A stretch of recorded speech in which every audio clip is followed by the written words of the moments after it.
Welcome to the Ball Don't Lie podcast. We are live today. We're going to be talking about the Lakers, Victor Wembanyama, and a bunch of other exciting NBA news. How y'all doing today? I'm doing fantastic. Chilling. Fabulous. I'm doing great because my Lakers are doing great. So The goal.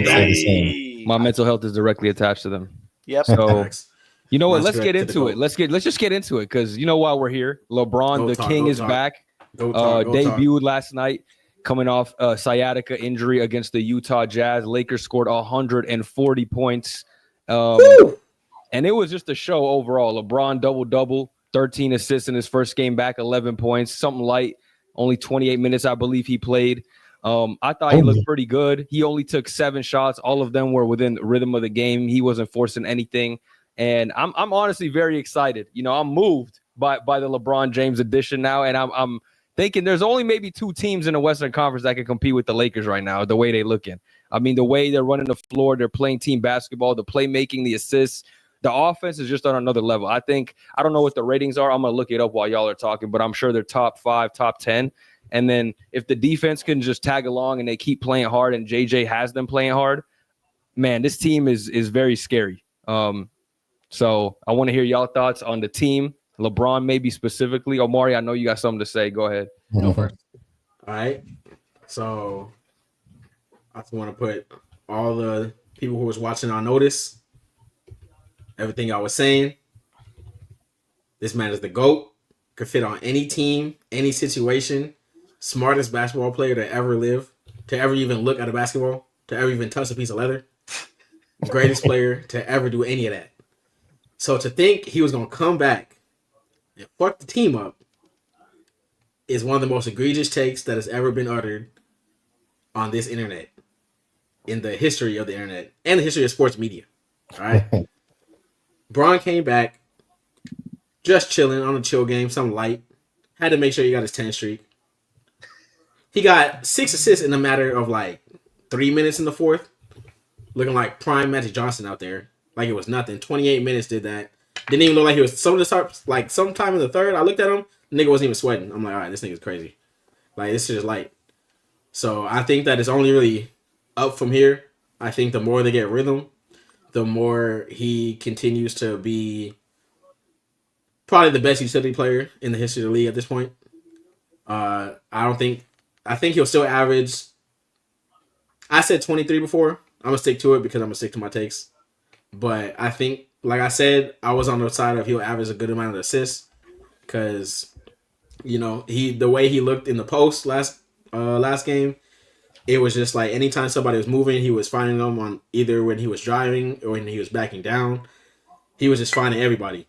So I think that with the way that AR is playing, the way that Luka's playing, when you look at the usage spread, what's his name was like 40-something%. It was kind of crazy. It was like 44%. Luka. Austin was 20-something, but LeBron was like 11. Granted, like Beth said, he only took 7 shots. He didn't force anything at all. And there's times he probably could have took more shots, you know what I mean? But he was doing his best on defense and doing his best to really fit in and let everybody cook. And I think that the vibes were super high. You saw how Jake played. I think that the chemistry between Bron and Ayton was insane off the rip. And it's like I said, it's only up from here at this point. I agree with Bez. There's only really a couple teams that can fuck with us. Really only one. And we know what Luka did to them. So that's all I'm going to say about them. But yeah, I was thoroughly pleased. I just think we got to look at a little bit on defense. But like Bez said, they playing hard. And that's really the most you could ask is for them to try 100%. I feel like you can get schemes. You can get shit down. But what matters the most to me, defense is like 80% effort. So, yeah, I'm hyped. Number 5 on the way. Number 18 on the way. You know how it goes. All said. The Lakers against the Jazz had 131 offensive rating, which would have been 8 points higher than the number 1 team. So that's just a little sneak peek of what's to come. The Jazz. The ball, Something like. we're looking like the damn Spurs. Do you have the defensive rating up or no? That doesn't happen yet. Are we not going to talk about? I don't know. It actually probably isn't that bad, but I don't think it's anything to. Second half was probably really good. First half was probably atrocious. They still scored like 5-9 126 points, so I can't imagine it's that great. And Keontae George was literally fucking splashing everything. I nigga don't could not wanna... miss first half. I was like, you serious? Yeah, I know you were seeing that, Gabe. I know you was watching that. I was literally oblivious to the fact he was on the Jazz anyway. By the way, just letting you know. I didn't even know what team he was playing for. No, not. I can't remember. Make sure you watch ball. Sean George been cooking. Hi, Sean George. Is that his name? And nobody gave. That's who he is. Nobody with no playoff experience. No. If he's a nobody, where Jalen Green's out the league? What is he? He was just in the playoffs. Did you not see the one game he had against on the Suns? The one game.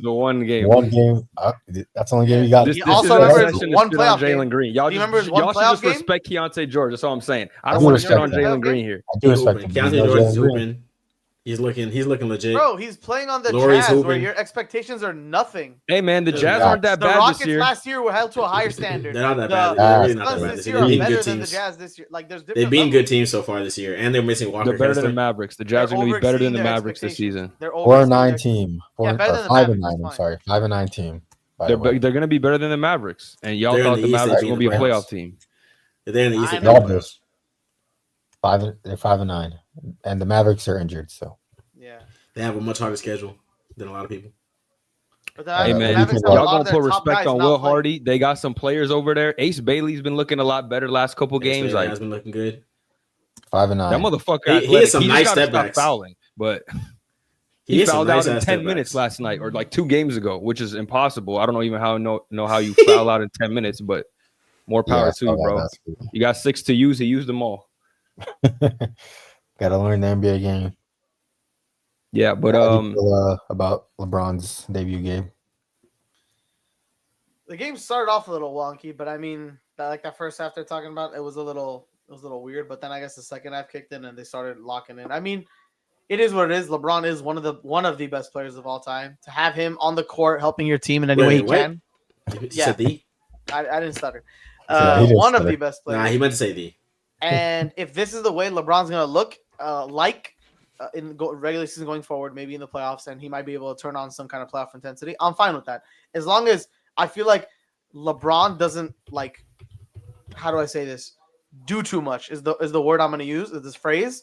This team will be fine. If this team's relying on Luka, Austin Reeves, and then, Ayton, LeBron is supporting everyone to play better as a team, that's fine. But if LeBron's going to start trying to be the main attraction again at age 41, this is not going to work. He does not need to do that. So, do you still think he should be traded? Propaganda, bro. Traded is a weird thing to say because he's not worth much nowadays. His trade value is not. He has a no trade clause, bro. He's rage baiting. We know he's just rage baiting now. Like it's not. Okay, but he has a no trade clause, so there's no point. There's no point in even debating the trade. He's not getting traded. I promise I'm not. He has a no trade clause. There's 0 chance of getting traded. So why? Okay, regardless of no trade clause, no team is going to give like assets for LeBron James at age 41. That's not smart. Yeah, obviously. That's what I'm saying. Like, he's not worth. His value is non-existent, or whatever you want to say. Non-existent is just not true. You could say it's not worth what you get, what he plays for, but it's invaluable. Yeah. Is that's not true either, bro. You could get something for LeBron, but it's just, is it worth what he gives you on the court? No. Second rounder? Like what? Like bro said second rounder. You don't know how NBA trades work. You said second rounder. Come on, Gabe. Why is it some like role players? Oh, some role, bro. He might be. At this point, that's the point though. You wouldn't get enough, but regardless, that's what I'm saying. He's not worth. I don't even know why Hassan asked this question. You have to. That's what I asked the question. You know what he was gonna say? He was gonna say some nonsense about, maybe he should be traded, but he's not worth it. I wanted to hear his perspective. I mean, he's a rage baiting, bro. But you can't trade him, so he's not. For 2 reasons: no trade clause, and he's not worth that much. So there you go. Well, yeah, his trade value is definitely not worth his production. Yeah. Okay, that's okay to say, but he's not worth as much as well. Both things can be correct. That is true. But I think LeBron played pretty well. Like he said, he can fit on any offense in the world, and that's obviously true. Like him being a supporting player for the guys that are already having momentum into the season. Like Luka's already MVP candidate, Austin Reeves playing like most improved, DeAndre Ayton making him earn himself more money coming into the next season. But LeBron supporting that and kind of knowing where to feed these guys because of how many games he's seen on the bench and knowing where he can fit in was definitely a plus. And that's definitely going to help you guys moving forward. Like Gabe said, I do believe that like he shouldn't be, I don't know, not the main attraction, but not like consuming the usage as high as he done in the past, like letting Luka and AR kind of lead the roster and take over for like future years is like his best role. Like Amari kind of likes to say, like a super Draymond Green is LeBron's best asset right now. I feel like just putting people in places to win will ultimately get you guys championship contender like placing. And I feel like that's gonna continue to move on if he puts himself in that position, because who knows what LeBron wants these days, honestly. Do you guys think he's gonna continue to just be like the assist man and fit in when he needs to, like play roles or play certain spots when he needs to, like be aggressive in the fourth if Luka or AR is not hitting shots? He's literally going to be our glue guy. He's going to do whatever is needed of that particular game. If it's scoring, he can do that. If it's rebounding, if it's well, I don't know about defense. That's the one thing I don't know if he's up for it. He be locking out, bro. Nah, he's not going to do it on a whole game though. Maybe a couple plays. But in the playoffs, he will. I still don't trust it. This team still needs a better perimeter defender because Marcus Smart, although he's been great for us and I love what he's given us, they still need somebody else with a little more youth. And I like what Adu Thiero has shown in the little minutes he's given us, but he's a rookie. Like, he's not reliable yet. You know what I mean? Like, he has good potential, and I like him for the future, with Luka. But if you really want to compete this year, I think you need another 3-and-D wing. I think the center rotation is surprisingly working really well because JJ's putting Ayton in the best spots possible. He has 3 playmakers around him. So he's shooting like 70% this season or something crazy. Like, he's having a really efficient season. So I think we just need another wing, honestly. Like, Vando doesn't play anymore even. So, like, we can afford to trade him. We had the whole team back healthy. He's not in the rotation. Give up some of these lower tier guys, connect to, you know what I mean? Yeah. He's been kind of going through it after that trade that got rescinded. So I think we trade for another wing and we're taking off. We're taking off to be, I'm not going to say compete with the Thunder because they're like on a completely different level, but we could definitely compete with the Nuggets at that point. If we got a starting level 3-and-D, is Rui benched? Huh? Yeah, so if we get a starting level 3-and-D, do you bench Rui? I think Rui should be benched with LeBron back anyway, honestly. I think we should be starting Reeves, Luka, Smart, LeBron, and Ayton. I think Rui gives that good punch off the bench. I think he was just like him and LeBron. I don't want to say have similar games because LeBron's obviously a better passer, but it's just like they're both big forwards that kind of operate inside. So it's like, I don't know, maybe he could start, but I'm kind of okay with starting somebody else instead of Rui since LeBron's back.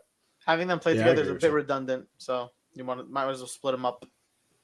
Do you think LeBron's going to continue to take a back seat, or do you think like his ego will try to make him be like? He don't have no fucking ego, bro. I feel like his ego might actually. Like a lot of the bro, a lot of his ego might come. Every player has my issue with these questions. What the fuck are you talking about? My issue with these questions is that like they're based in propaganda. Like, they're not based in like actual things. Like, there's never been a time. He had 13. There's never been a time where he was like, I got too much ego to let somebody cook. Like, he's literally been playing with he's been wanting his whole life. Like, he's been wanting for 8 years, bro. Like, people don't understand. Like, when he got to the Heat, but when he got to the Heat, they were like, you have to be the one. Like, please be the one.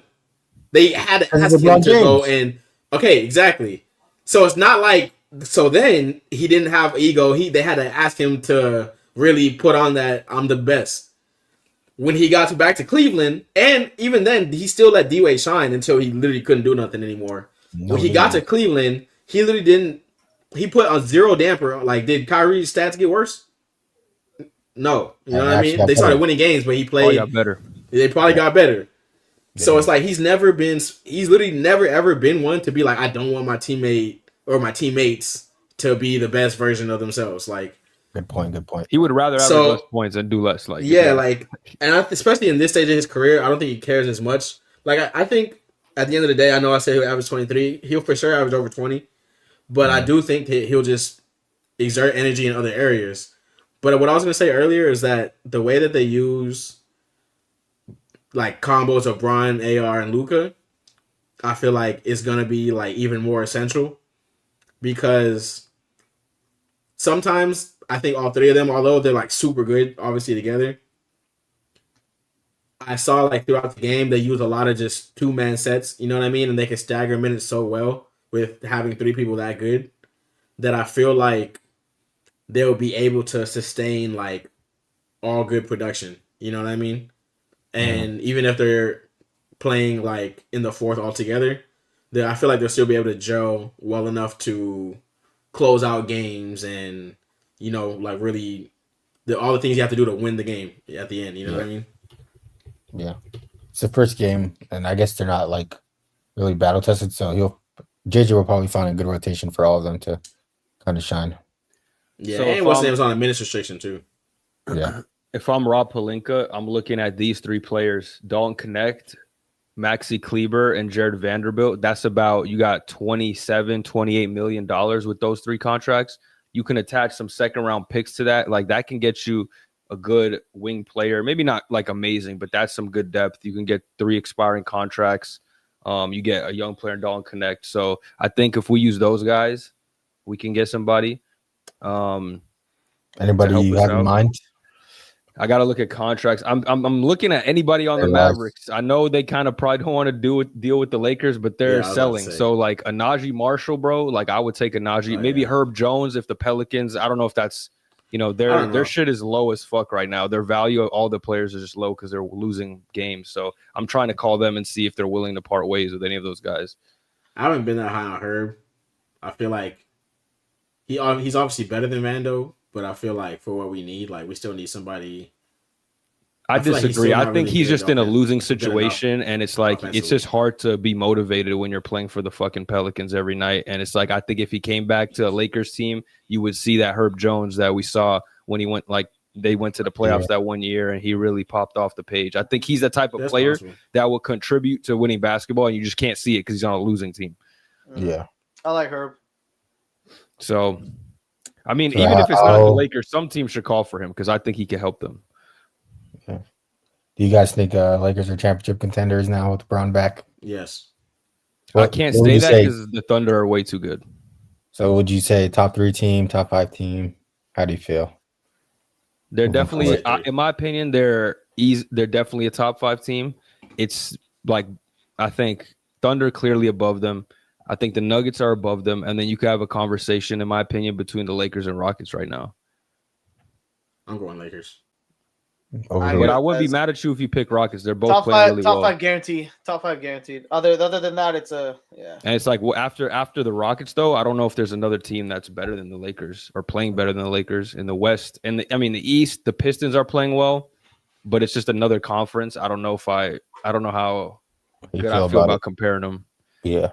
I'd say you guys are definitely a top 5 team because of the way Luka's playing right now is incredible. MVP candidate looking like Luka from 2 years ago. And then we're looking at some of the other teams, like Giannis just got hurt, so the Bucks are gonna probably drop some games. Wemby just got hurt. The Spurs are gonna drop some games. So, that's why I think if the Lakers, the way they're looking now, they could be a top 5 team.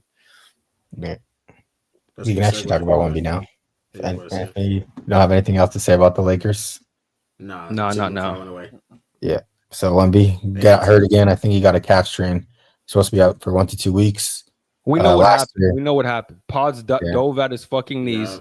Bum ass nigga. It happens. He learned it from Draymond. Facts. That was a prime Dre move. From the mat. Look, he froze. He did a fake freeze because he didn't want to answer. The second Pods gets accused of destroying Wemby. I watched the Draymond compilation earlier today just because shit was so funny. Yeah, but you're back. Okay, he's gone. No, he's not. Like, you don't have to answer for what Pods did, the crime against the league, but Adam Silver will be knocking at his door pretty soon. Yeah, the Black Sharks is pulling up for sure. But okay, let's talk about the Spurs while he's trying to figure that shit out. Do y'all think that? Do y'all think the Spurs can keep it afloat without Wemby? They still got Fox, but they got no Castle. He's out too. No, what's his name? Dylan Harper. He's going to be out for a while. So you think Fox can keep this team afloat? Obviously, they're not going to be as good without Wemby, but this is what they paid him for. So. Yeah, personally, I think they can. I think De'Aaron Fox is a good enough player to keep him afloat for a couple of weeks. It's probably 5 to 6 games before Wemby comes back if he's fully healthy. But I think they have enough talent to do so. You still have Vassell, Keldon Johnson, Harrison Barnes. Enough Even vets. Barnes has stepped up. The GOAT Cornet. Cornet. You have enough vets to keep it afloat. But long term, I don't know what Wemby's health history will be like because he keeps getting hurt. So that's just the only concern for that Spurs team. But with him there, without him, they'll be okay. I mean, it's a valid question, to be honest, because he is 7'5". Like these tall guys, they struggle with injuries a lot, and it's like you never know. When their knees give out, it looked like somebody Embiid. All that weight on him. He's playing a physical style. Like I think it's too early to say anything for Wemby, but with the injury history he's had, like it's a good question to ask. It's concerning. It's definitely concerning. Then like the blood clot, I heard someone told me that it's sometimes could be a lingering thing. It doesn't just go away. You can come back randomly. So that's another issue to kind of have. But I mean, he's not at the Zion level of like disappointment. But obviously, if he gets another season-ending injury, he'll get to that level of extreme. But I'd say it's like middle right now. It's concerning because he's missed so many games and he wasn't even eligible for awards last year because of it, and was barely eligible his rookie season. So yeah, let's hope he stays healthy because it's better for the game. it is. But Nikola Vucevic hit a game winner. Just now? Yeah. Vucevic or Jokic? Yeah. Vucevic. Vucci, man. Where are they playing right now? Let me check this out. Wow. Yeah. You mean the Blazers? Oh, yeah, Blazers. Timberwolves. No Blazers. Oh, Kobe White's back. Oh, Kobe's playing? Hold on. Did the Mavericks blow it? The Mavs blew it again. Yeah, they blew it. MJ, I'm gonna call him MJ Washington because that's how he's playing. MJ Washington offensive foul at the last play. Oh no, dude, this is actually the most incredible tank job I've ever seen. Or I don't even know if that was MJ Washington. Was it Najee? Was it Najee? Good shot. Nah, bro, we gotta watch this. This is no fucking offensive foul. I can't believe they call this on offensive foul. It's Brandon Williams, and let's see. He did nothing. I don't know what the fuck they're looking at. I mean, he missed it, I think, anyway. But where's the offensive foul here? Lobs it up top to Lively. Lively to Williams. Williams on the drive goes underneath. He puts it in. They wave it off. What? Oh, offensive? What? Offensive? On who? On Williams or on Brian Williams? Did he hook him?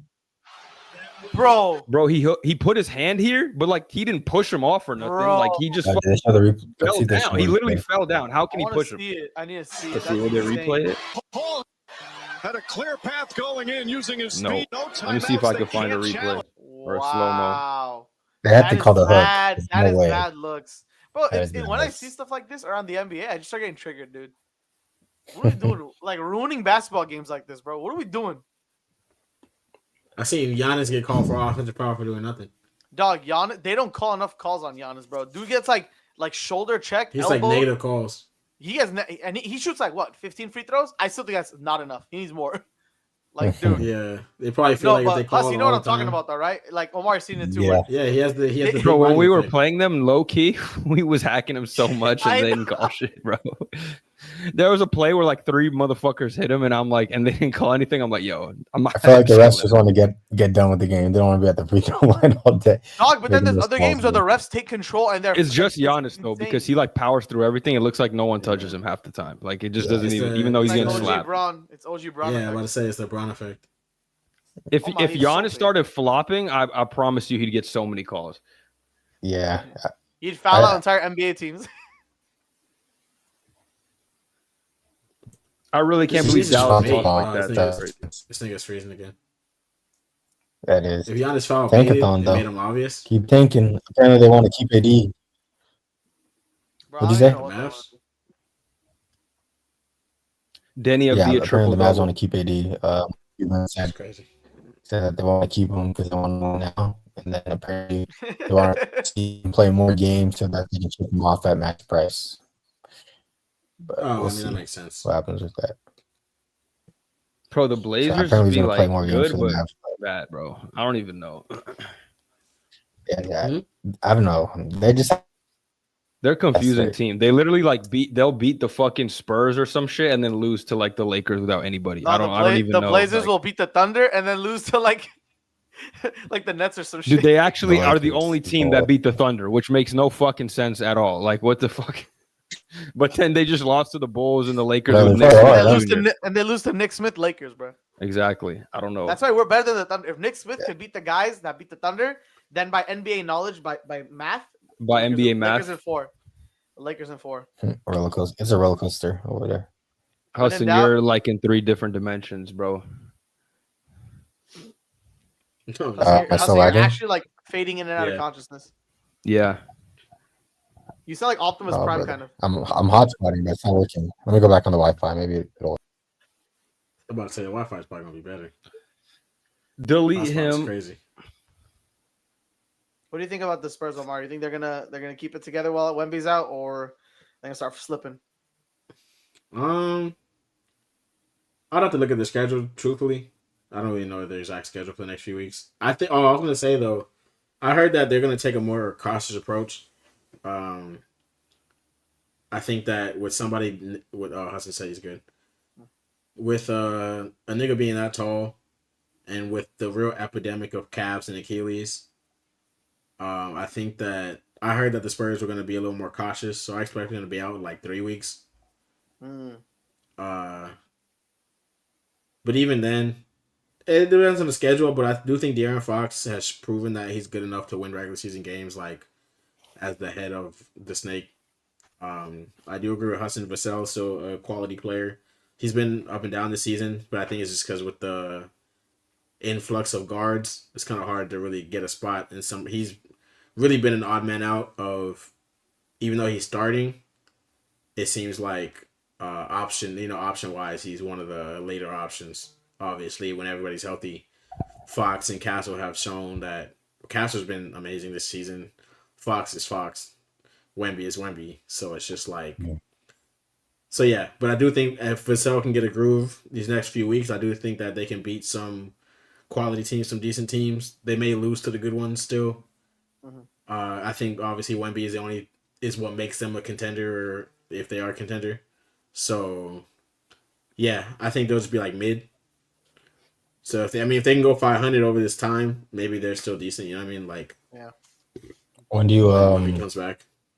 When do you start putting the thought in your head that Wemby could be a bust because of potential injury? That's a good question. Never. That's a good question, because in like 3 you're years. asking it early, but it's a good question. Years. You're asking the early question. We're not even close there. I'm not giving up. Like if Zion's still playing, if he has 2 season-ending injuries back to Zion's back, like way worse than Wemby. Like, Zion's playing like 29 games in his second season. Like, it's just not even close. Yeah, like I would say probably like 20-30.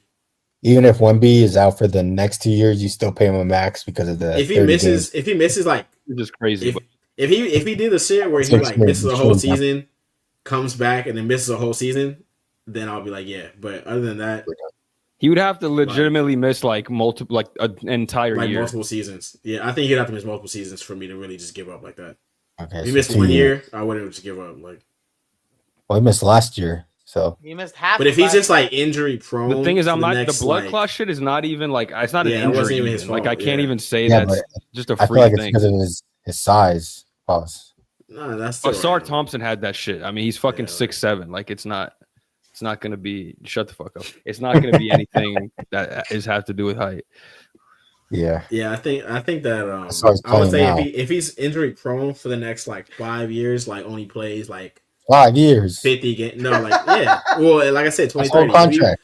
But I'm saying if he's like prone, like he plays like 40, 50 games a year, he's still gonna get contracts. Like, you know what I mean? Yeah, like, he's still gonna like Zion. Yeah, like, but I'm saying like he would have to miss 2 full seasons like straight, pretty much. Not straight, but like 2 full seasons where he gets hurt for a whole season.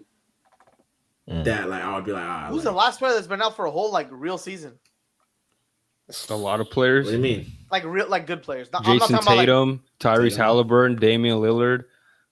All this year. Gonna play at the end of this year, or is not? Well, not many people get out like 80% chance, but instantly. I mean, Kessler's out the whole year. He got hurt in like the first 2 weeks. Bradley Beal's out for the whole year. Keep going, motherfucker. I'm talking about who's the last player that Cunningham missed like his second year entire season. Yeah, I mean, a lot of players. If you get hurt early in the year, you miss the whole season. Like that's just how it is. Yeah, that's what I'm saying. Like that's what I'm talking about. I'm thinking of who came into the year already injured. I know, like LeBron came into the year injured. Nobody's playing now. Like, never mind. You're saying like zero. I mean, starting from this year, season-ending injuries don't usually happen. Sadiq Bey did it last year. Sadiq Bey didn't play all of last season. He came into this year and he's playing well, honestly, for the Pelicans. But he's a role player. But that's still somebody didn't play a whole year. Came in this year. Oop. Boom.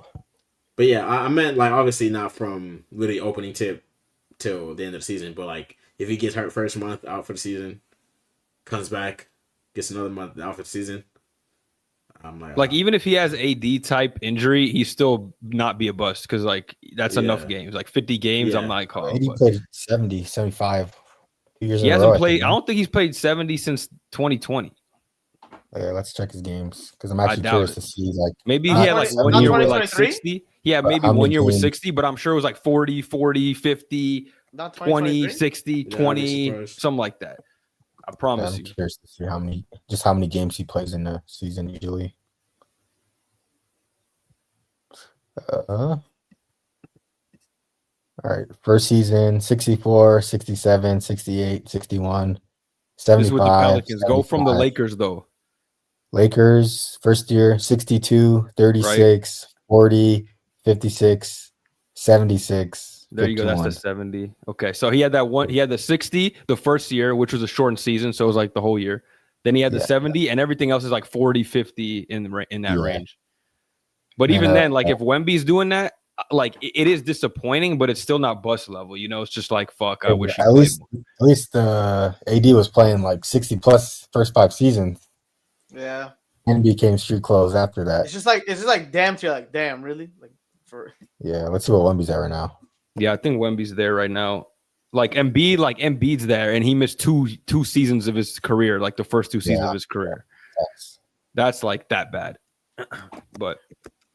Embiid still can't even. It is a valid concern because he's a big man. Okay, yeah. Wemby played 71 rookie year, 46 last year, 12 right now.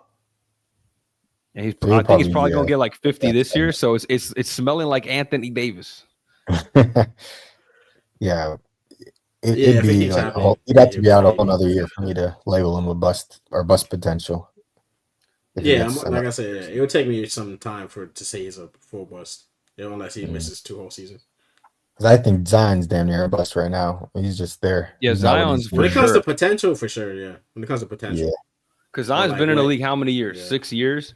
6 years, 7, something like that. It's been about 6 or 7, but he can still turn around.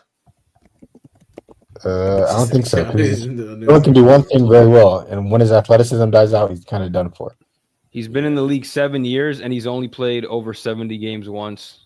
He had 24, 61, didn't play that year, 29, 70, 30. Like, this is horrible. This is like you played 2 full seasons. I think maybe Derek Queen's going to take a spot. I'm not going to lie. Derek Queen had a 30-piece today. Yeah, he had a 29-game season and was an all-star that year. Played the first half of the season and was just it was first half. Which year? Second year? 22, 23, so 4th year. Or no, the year that he came back after he did not play. I'm pretty sure he got one year too. Honestly, that second year was moving me, bro, because I don't know, man. He averaged 27 on 71, 61 And the games. crazy thing is he ain't even sniffed a playoff series. This man's about to be 26, and we don't even know how he looks like in a playoff series. Like, there's even concern with that. Low-key, like, what if he just gets played out of a playoff series? And then that's a whole nother issue. Like, bro. Who would you rather have right now, Zion or Ja? Ja. Give me Ja. Because at least Ja's is more fixable to me because it's like an attitude thing, right? Like Zion, it's like I can't fix your knee. I can't fix your hamstring. You know what I mean? There's nothing I can do to overcome this. Ja's attitude. I'm saying that's easier to fix, though. Take his ass to counseling or something. Like there's more ways you can do that than fix a broken body. Help him find the joy in life. That's good. Same draft class. Cam Reddish is up there too. If Ja wants to find his joy, just play the Wizards. That's the tragic class. I'm not gonna lie. Who else is in that? Let's see. What year was that? 2019. RJ Barrett, 3rd pick. Dave, do you know Zion's draft class by memory? That's a good draft class. I did, but I forgot a lot of them because I haven't been in the game. I'm pretty sure some of the later people are much better. DeAndre Hunter, number 4. Garland, 5. Jackson Hayes, 8. Rui Hachimura, 9. We have Tyler Hero, PJ Washington. I think Kendrick Nunn might be there. Who else in that class? Jordan Poole, I think. Yeah, Alexander Walker. Kendrick Nunn. Jordan Poole. Who else? JP Claxton. Terrence Mann. Bobo. You're saying all these names. I remember I used to see all these cards all the time. All these Jalen McDaniels. Not You got Jalen. KD. We got Jalen McDaniels. Jalen or Jaden? Jalen. That's not the same name. Not Jaden. This probably out the league. San Diego State. That's about a THT. Damn, you guys made him look like a star on the Lakers. Once he left, he was about to be nice as fuck. Can't even lie, bro. Well, then he gets shot today. Okay, bro, relax. No, but we fucking kept him over like Caruso or somebody somebody important. We kept him. It is what it is, bro. We're in a better place. Nah, man, we should have said Caruso. And like then, OKC wouldn't be as good because they wouldn't have Caruso. I mean, they really tried Josh Giddey for somebody that could. I think without Caruso, they still fucking win 70 games. That doesn't matter. They never would have built their repertoire and system. That's good. Now I'm playing, but if Josh Giddey, they might be going crazy on that team. Regardless, yeah, THT. Imagine they had Josh Giddey right now. Shit. Yeah. Nah, for real. Really running the point like that. Yeah. All right, we can move on to the next thing. Out of a list of teams, I'm wondering if it's time to hit the panic button on these teams now, or if you still think that they have a chance to make something of it. All right, let's do this. I can't wait to hear some of these names. Should we panic on these NBA teams? First team, Los Angeles Clippers, the Unction. No Brad, yes. Kawhi already injured. Yes. What do you mean by panic? They're trying to carry teams. Like, is their season over? You're playing a no-name named like Waters. I don't even know. Kobe Waters, I think his name is. Or something. Sanders. There you go. Thank you, Gabe. Kobe Hudson. They're also playing that one guy. What's the Jordan Miller. Something Miller. Yeah, Miller. Yeah. Dropping 20 points. That dude popped off the other day. Yeah, a bunch of G Leaguers, and they're losing games right now. They went to the Inglewood fucking LA Fitness. Got them bad right now. Yeah, I would. Panic. So what do you mean panic? What is it like? Are they going to miss the playoffs? Like they're not going to. Playoff hopes are dead. Yeah, basically they won't make the playoffs. I think they can make the play in. I don't know about playoffs because I think they could beat out the Jazz, but then after that, like I don't know if they're better than any of the teams above them. Like they'll probably get that 10-9 seed or something like that. But damn, bro, it's looking bad. I don't know what they were thinking. I don't know what it was just a desperation type of thing, trying to sign all those old dudes. But I think they're going to get even more desperate. This screams like a team to me that's going to call for John Morant or Zion or Anthony Davis. Like, yo, this shit ain't working out. Like, we don't got no really other options. What do you want for AD? Because right now it's just James Harden and Zoo kind of carrying the team. And Zoo's not like Zoo hasn't been as good as he was last year, in my opinion. And so it's just not looking good. Like, you're just relying on James Harden at 30 years old, and he's still killing it. But it's like, bro, he needs some fucking help. And when is Kawhi going to come back? Who knows? So, Tyronn Lue might get fired. I read somewhere that they had like a meeting with him or something like that. Yeah. So, yeah, shit is pretty scary. I would say I am panicking. I don't know if they're going to – I would say they'll miss the playoffs maybe, but I think they'll make the play-in. Because just, the teams below them, like the Kings, Pelicans, Mavericks, they're so trash. I don't think they'll be worse than that.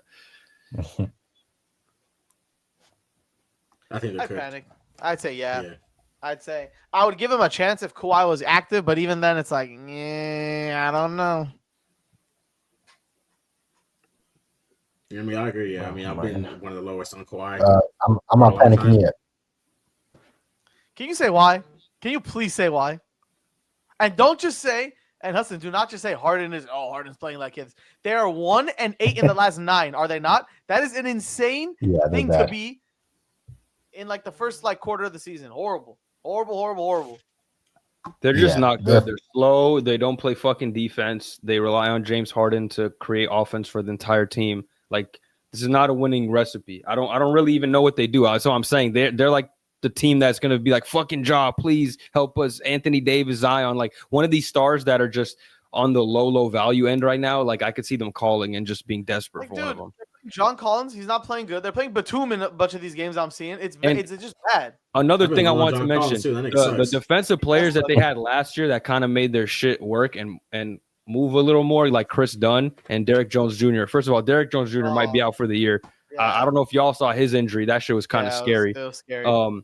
Chris Dunn has not been even. I don't know what happened to him, but he hasn't been even close to as good as he was last year on the defensive side of the ball. So he's kind of unplayable because he can't really generate offense either. So it's just kind of like any of the guys that worked for them last year aren't playing as well. Even Zoo to a certain degree, and it's like the guys you brought in have done absolutely nothing. So it's just the worst situation possible. I mean, I won't say worst possible. You still got Harden and Zoo, but it's like, damn, we kind of got to rethink or retool or something like that.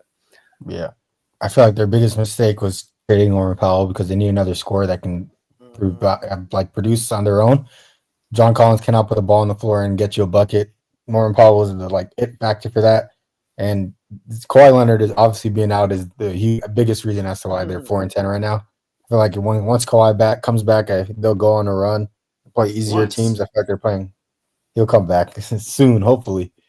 But if he does come back, I do think he has no timetable. You mean if? Contention. I'm just kidding. He actually has no timetable, Buzz. That part's true. Yeah, they said he's coming back soon, is what I heard. Yeah. No timetable. He's coming back soon, I'm sure. Yeah.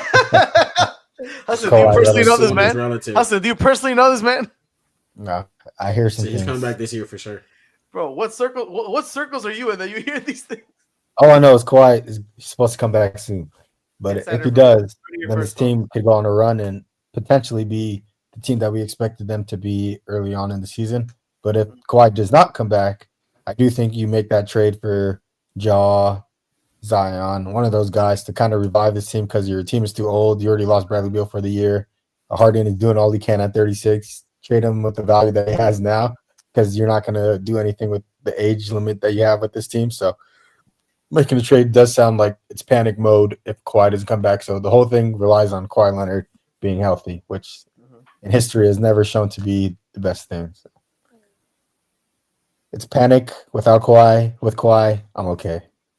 I'm panicking either way, to be honest, because Kawhi's a panicky player to begin with. Yeah. All right, next one. The Milwaukee Bucks just lost Giannis for a couple weeks. Not doing too well. They are 8-7, so they're above 500 in the East, which is like 4 teams that are also 8-7, so they could be like the 6th seed by tomorrow. But no Giannis for a couple weeks. Are you panicking on them or not yet?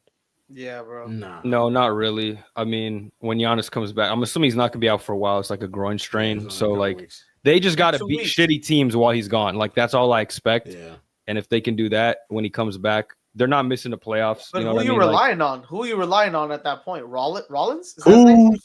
But they can. It don't even matter. They could beat the fucking Wizards without Giannis, with Rollins, Gary Trent, Miles Turner, Bobby Portis, Kuzma. The Wizards, they could easily smack them. They could smack the Pacers. They could smack the Nets, the Hornets. They could beat the Pelicans. Like these are the games they should win. I don't know if they play any of them in the next 2 weeks, but if they do, they should win those games. And they can be competitive with the Jazz and the Mavs and the Grizzlies too. So they're not going to have a chance against like the Thunder or anything. But it's like, okay, if they can just survive and be 500 or something like that while Giannis is gone, they'll be okay. It's not like he's out for a while, so I'm not panicking. I feel like with him, they were already suspect to a certain degree as far as like a team goes. Like, but now him gone, in my eyes, dude, they could go on a giant losing streak. I disagree. I think they're playing pretty well with him. They just dropped 2 games in a row, one to the Lakers and then one where he got hurt. So it's like, I don't know. I think they were fine, to be honest. I'm not really tripping. Like Hassan said, the records were super close. Like a couple of days ago, they were the 5 seed. I'm pretty sure they just dropped 2 games. So I'm not tripping, bro. It's still early in the season. Yeah, and anybody that sees Giannis in the playoffs is going to be a problem for them. You don't want him to be like that lower seed matchup, and you got to see him in the first round. Like the Pistons, if they get that 1 seed and have to play Giannis, I'm sure they're going to be like, "Fuck, we don't want that." Yeah, for real. They're gonna start the tank, drop to 2. Like, that'd be so insane. That'd be so crazy. All right, next team. We talked about them last week. The Dallas Mavericks. Panic button on them. Yes. Instantly. 4-12 now. AD's supposed to come back. They hit the panic button themselves. They fired Nico. They did it themselves. Yeah, sorry. Yeah, for real. But did you hear the news about Kyrie, like maybe deciding not to play this year too? Bro, they said that if it was the playoffs, he could play today. Yeah, he could play. Yeah, he could play if it was He ain't coming back for this bum ass team. You really, honestly, if I'm the Mavericks, this is what you got to do. You got to sit down with Kyrie and legitimately ask him, like, yo, we're going to blow cock this year. Unfortunately, we need to get AJ DeBonsta. we need to. We need to. I was like, what just happened? Good. We got to suck good this year so we could get, I went to AP, spent $200K. And so we asked Kyrie, what do you want to do? We are willing to trade you to a contender, but if you want to ride out with this team and come back next year, because we still need a guard. Don't get it twisted. We have no fucking point guard. We got D'Lo out there dribbling the ball for 21 seconds and then handing that shit to Najee Marshall. So we kind of need help. We kind of need help. And if Kyrie wants to get traded, I'm willing to trade him. But if he's like, I kind of want to come back here and stay here because he's like the last kind of culture piece there with Luka gone. Like, it's just him now. You know what I mean? Like, he's that last leader. PJ Washington. Yeah, he's that last leader. So if he wants to stay, I'm willing to keep him. But if he wants to be traded, I'm cool with trading him. AD definitely got to go, though, because he's just like his contract is big. You're gonna have to pay him. It's just a weird situation. So, but and the Bigs is the main reason. Yeah, you might not be wrong with that Kyrie take. Let him sit for the year, come back with a stronger team, and you also have Cooper Flag better from the year prior. Then whatever money or whatever assets that you get from AD could help you win going into next season too. So it's not bad for Kyrie, not a bad situation for him just to rest it out. I don't think he's gonna rest the whole season. Once he fired Nico, it was panic for sure. I truly don't think Kyrie's gonna rest the whole season. I don't think he's the type to like sit for that. I feel like, especially like I said, best since the reports, like he could really play. At least he feels like it. So I'm like, his timetable was January anyway. So I feel like he will probably just sit till January just because, or like sit till after All-Star break. Probably a little bit before, but I think he'll sit till his timetable, even though he can play. But I don't see him, like, as a hooper, like, you know what I mean? Like, just mentally, I don't see him just being like, nah. Like, if he feels that good right now, 3 months from now, 2 months from now, you're going to tell me, like, if he'd probably be fully healthy. No, I mean, he's probably still going to play some games, but I just don't think, like, he's going to sit some games. Like, he's going to take I just don't think he's going to sit the whole season. There's nothing like to play for. Yeah, I mean, if he could play, he's going to play some game. Maybe like 20 or something at the end of the year, just so he's not, like, missing everything. I think he'll come back January, like, sometime in January. Yeah. Well, see, sprinkling him in is probably the best, just so you can get some NBA like experience to see how the knee's holding up. But it's also just to get some reps with Coop and the new guys, just a little bit. But I definitely think it depends on the team direction and what they do once he's cleared to play.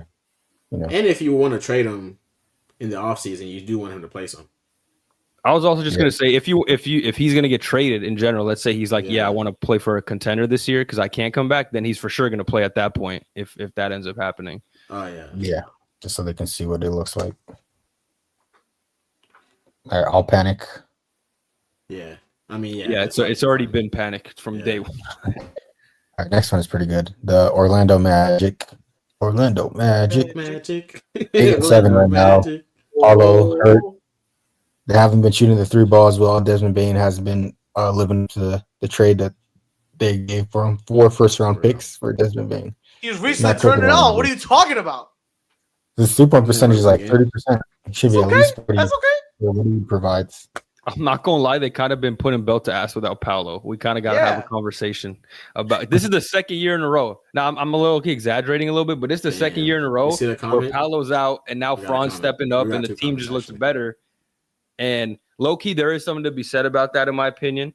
I think the coaching is an issue. I don't think Jamal Mosley is necessarily like maybe the right coach for them. I definitely see some stuff with his offensive game plan where it's like it just looks too hard for the amount of players that you have. Like, there's no reason that you have consistent years of, okay, we've been saying the Magic needs shooting, but it's like they've been trying to address that. They've been getting KCP, Desmond Bane, all these guys, and it's still bad. I think at that point, you got to look at coaching. Like, there's no reason Desmond Bane should be coming to the team and struggling to get open shots, So I think point guard is obviously another issue, but there's definitely ways you have enough good players and secondary playmakers to get better looks. So I think maybe the coach – I don't know. That would be weird. But John Bane again.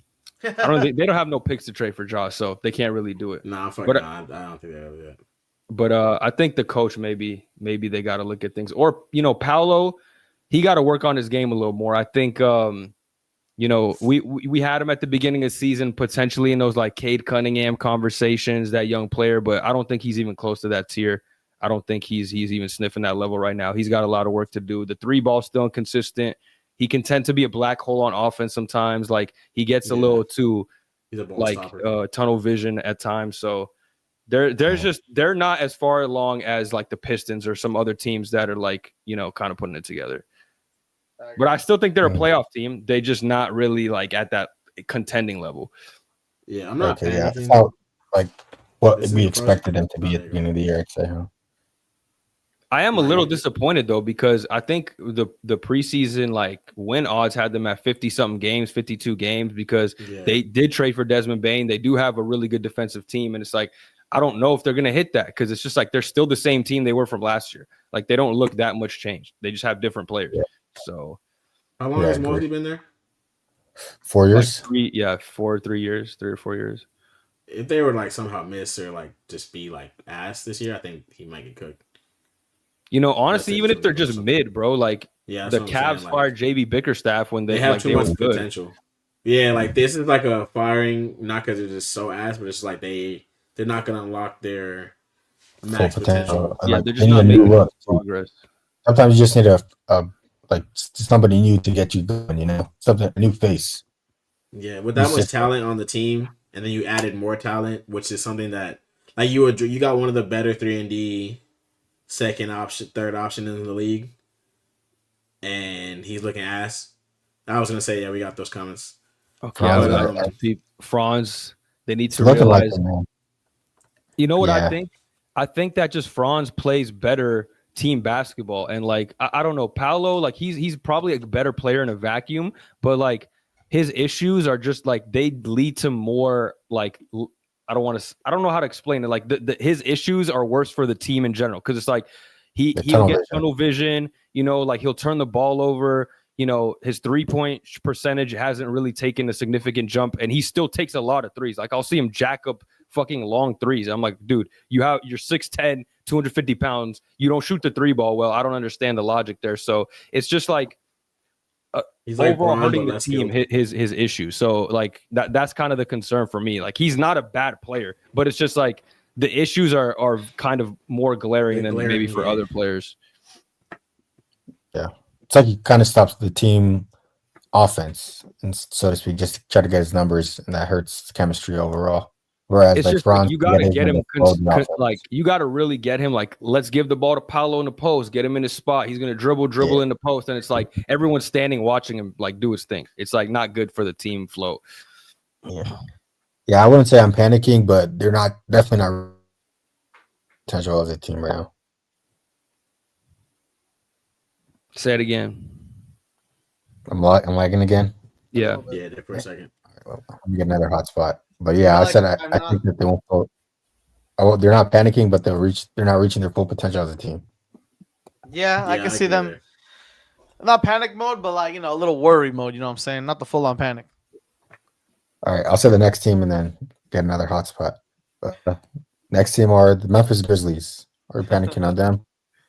They are 4-11 right now. Jaw's out for a couple weeks as well. I'll say yeah. Simply because you're right. He's just changing hotspots, he said. Oh yeah. I think simply because like the vibes, like I've been saying, I think the vibes just fucked up over there. Like I think that a lot of things in basketball are mental. A lot of things are like you gotta be all in. And when you get to a situation like Jaw's in and the Grizzlies are in, I think your best bet is like Jaw needs a new situation. I think your best bet is to trade him. You're already, ass right now. You're ass with him, and you're ass without him. Because when he's there, he doesn't look like he wants to play that much. So, yeah, I think you cut your losses. You probably play him a little more when he comes back, and then do something at the deadline. Try to get picks or young players. So yeah, I would say yeah. I think they should just blow it up. That whole era, the whole Dillon Brooks, JJJ era, I think it's a wrap. I missed Bane. the Dillon Brooks there. I never thought I'd say this. Yeah, they're Grizzlies. Like that's the reason I think they were so good, even though like they were good talent wise too, but they were good because the vibes was high. Before all like the scandals and all like the gun shit, the vibes were super high, and I feel like the same way I said about the Lakers, how happy everybody looked last night. I feel like being bought in and being happy about where you're at is a big part of succeeding in the NBA. So, yeah, I think that their best bet is to cut their losses and try to rebuild. JJJ is still a good player. He's been whatever, but he's still a DPOY candidate or a level player, not candidate, but level player. Mm-hmm. And I think you just try to just rebuild, get what you can for a job. Just keep going. The Grizzlies are, I believe, panic. I mean, I think they know what's going on. So, like, the whole team is understood. Like, it is panic season. So now they just got to focus on seeing what they can get for Ja, see what's gonna happen if they're gonna, that we're gonna do with JJJ, what the young guys are gonna do. So I think they're in panic mode and they know it. Yeah, I agree. You also got those 4 picks from Desmond Bane, and then with John Moran not even wanting to be there and kind of taking games, so he's not even going to help your chances, like you said, Amar. So might as well trade him, get some picks, develop Cedric Howard. JJJ still on, like he was an All NBA player last year, so a defensive player, all defensive player too. So Wells is still like got young. Talent. He's okay. Yeah. So panic now. So panic's not a bad thing for this team because at least you know the direction you want to kind of go, and once you figure that out, you can. It's a stack class coming too. There. Yeah. Relatively. Get a high pick. Yeah, like just do what you gotta do. Brooks is not what do you think, Vez? Say it again. Panicking on the Grizzlies? Yeah, I mean, shit looks bad. Ja doesn't want to be there. They look like a poorly coached team, poorly run team. I don't see any light at the end of the tunnel. Like, if anything, they're heading towards a harder rebuild than they're even kind of at now. So I don't know. I mean, you could kind of figure out the Ja situation and keep him there, whatever, but the team's not good, like, at the end of the day. You know what I mean? Even if Ja, it's like, all right, whatever, I'm locked in, I'm bought into the team again. I just don't think that this team is a playoff caliber team right now. The way they're playing, they don't have enough pieces. You got some young guys like Cedric Howard and stuff like that that have a lot of potential, but it's just not talented enough. Jaren Jackson, one of the most least physical bigs I've ever seen in my life. Like, it's just unfortunate. He basically doesn't play a big man position, so they don't really have any size in the interior. Like, this team is just not good. They don't shoot the three very well. They're not very. They don't really have. They have a lot of okay players, but I don't see anybody really standing out to me outside of the two main guys and the rook. So, yeah, I guess I'm panicking, but I don't really have high expectations one way or another for this team. All right. You there, Hudson? Oh, he cooked. What do y'all think? Yeah, he's probably just fucked again. What do y'all think? No, we already went. It was years of you. We were. All right, let's move on. Let me get the next one on the list. Let me see what he said. It's on the what's that? Let me get one because that was the last one for the panic or no panic. I got a similar thing. I was going to say about this comment we got. Someone said Grizzlies need Dillon Brooks. I'm not gonna intend the Brooks better than JJJ, but I do think that like them. Like I said last pod, them scapegoating Dillon Brooks, like just was like hiding the problem. You know what I mean? Definitely. But yeah. All right. So in a way, I do agree. We're gonna do let's see. Let me see where it is here.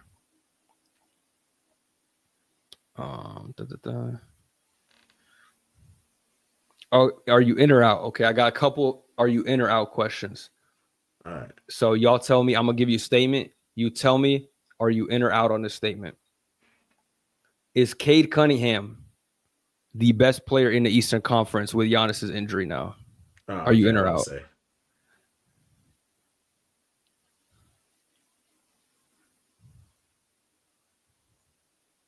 I'm in. Yeah, I'm in. You're in? I'm taking him right now. Even I feel like Maxey is probably the only other close one. But yeah, at the end of the day, I'm taking Cade's skill set. I'm taking his leadership. You know what I mean? He plays really good defense, so I'm taking all that over the higher scoring Tyrese Maxey. So I do think obviously I'll take Giannis over Cade right now, but with the injury of Giannis for these next couple weeks, I would say that Cade is currently the best East player playing.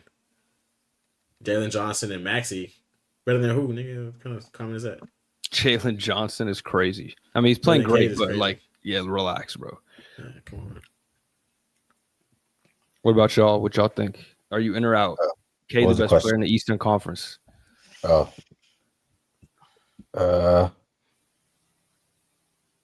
is still there. But he just got hurt, is what I'm saying. Oh, besides Giannis. Sorry, I didn't hear that. Why did I say besides Giannis? I just said now that he's hurt.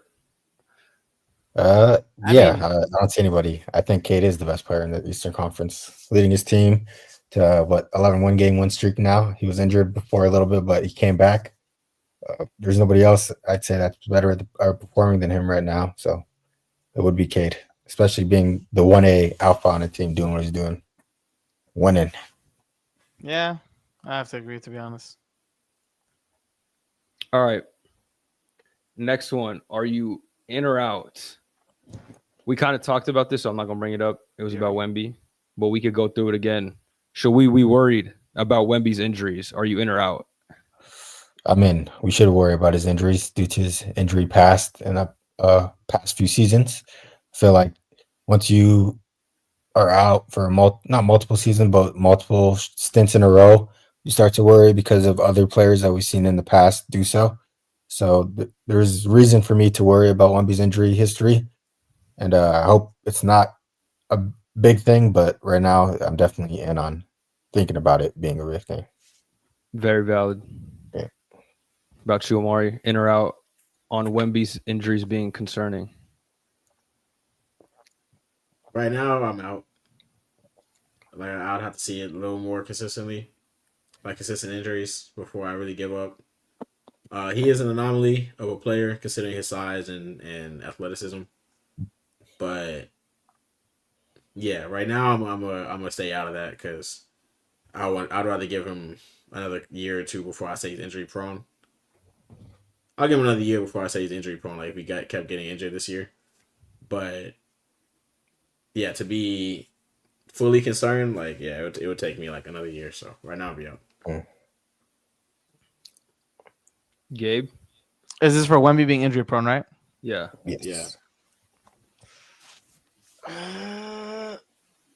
I'm out. Nah, I don't think so. I mean, some unfortunate things happened, like in a, relatively quick span. But I think it would have to be like one more big one, in my opinion. Then I could be like, yeah, definitely, injury prone. Mm-hmm. Or also if it's Calf like, strain isn't big to you? Which one? Calf strain? I mean, it's not great, but like, dude, like it has to be like another big one. You know what I mean? Mm-hmm. Like another time when he misses like 40 games, bro. Like, yeah. Then I'll be like, yeah, he's injury prone, bro. Yeah, fair. All right. Next one we got Willie Green just got fired from the Pelicans a couple days ago. So this one's about head coaches. Are you in or out? Another head coach will be fired by the end of the season, before the end of the season. In for sure. Yeah, I mean, I think. And who is it then? Tell me what team, somebody, what coach you think it is. That's just been the odds right there. I think the Magic's coach, like we talked about earlier, is going to be fired because they're not going to reach their expectations. No, I'm saying before the season though, like during the season. Yeah, and like obviously after if they miss, I can see that. But I'm saying like in season where it's like, yeah, we need to change now. Like we're not going to wait to see how this ends up. Not really, because I think the bad teams are already established that they're going to be bad this year. Oh, T. Lou?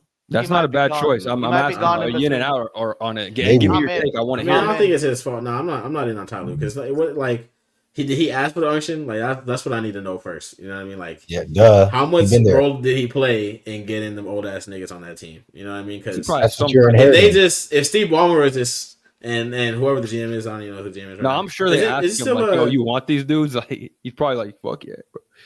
Is Jerry West alive? Who's the GM? Who's the GM over there? Who? The Did you Clipper say GM. Bus? He said it No, I was said Jerry Jerry West still alive. Oh. Bro. No, he's been gone. RP the Yeah, logo. rest in peace. Yeah. But yeah, whoever the GM is, like, if it wasn't Tyronn Lue's fault that they got this team, I would feel bad, like, being like, it's this nigga's fault that they're this ass. Because who asked for Beal? And then for him to be hurt. He was asked before he got hurt. He's damn near producing the same amount before and after the injury.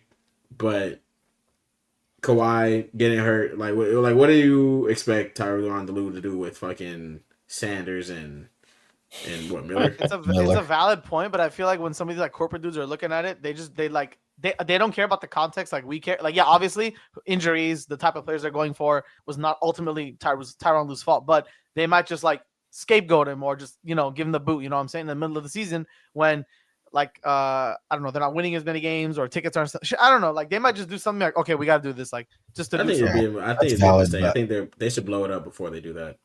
I think they'll wait the year unless they make the trade, like we said, for Ja or Zion. Then they'll fire him. But if they don't, I think they'll wait the year. Honestly, not a bad choice though. That's the only coach I could see being fired right now.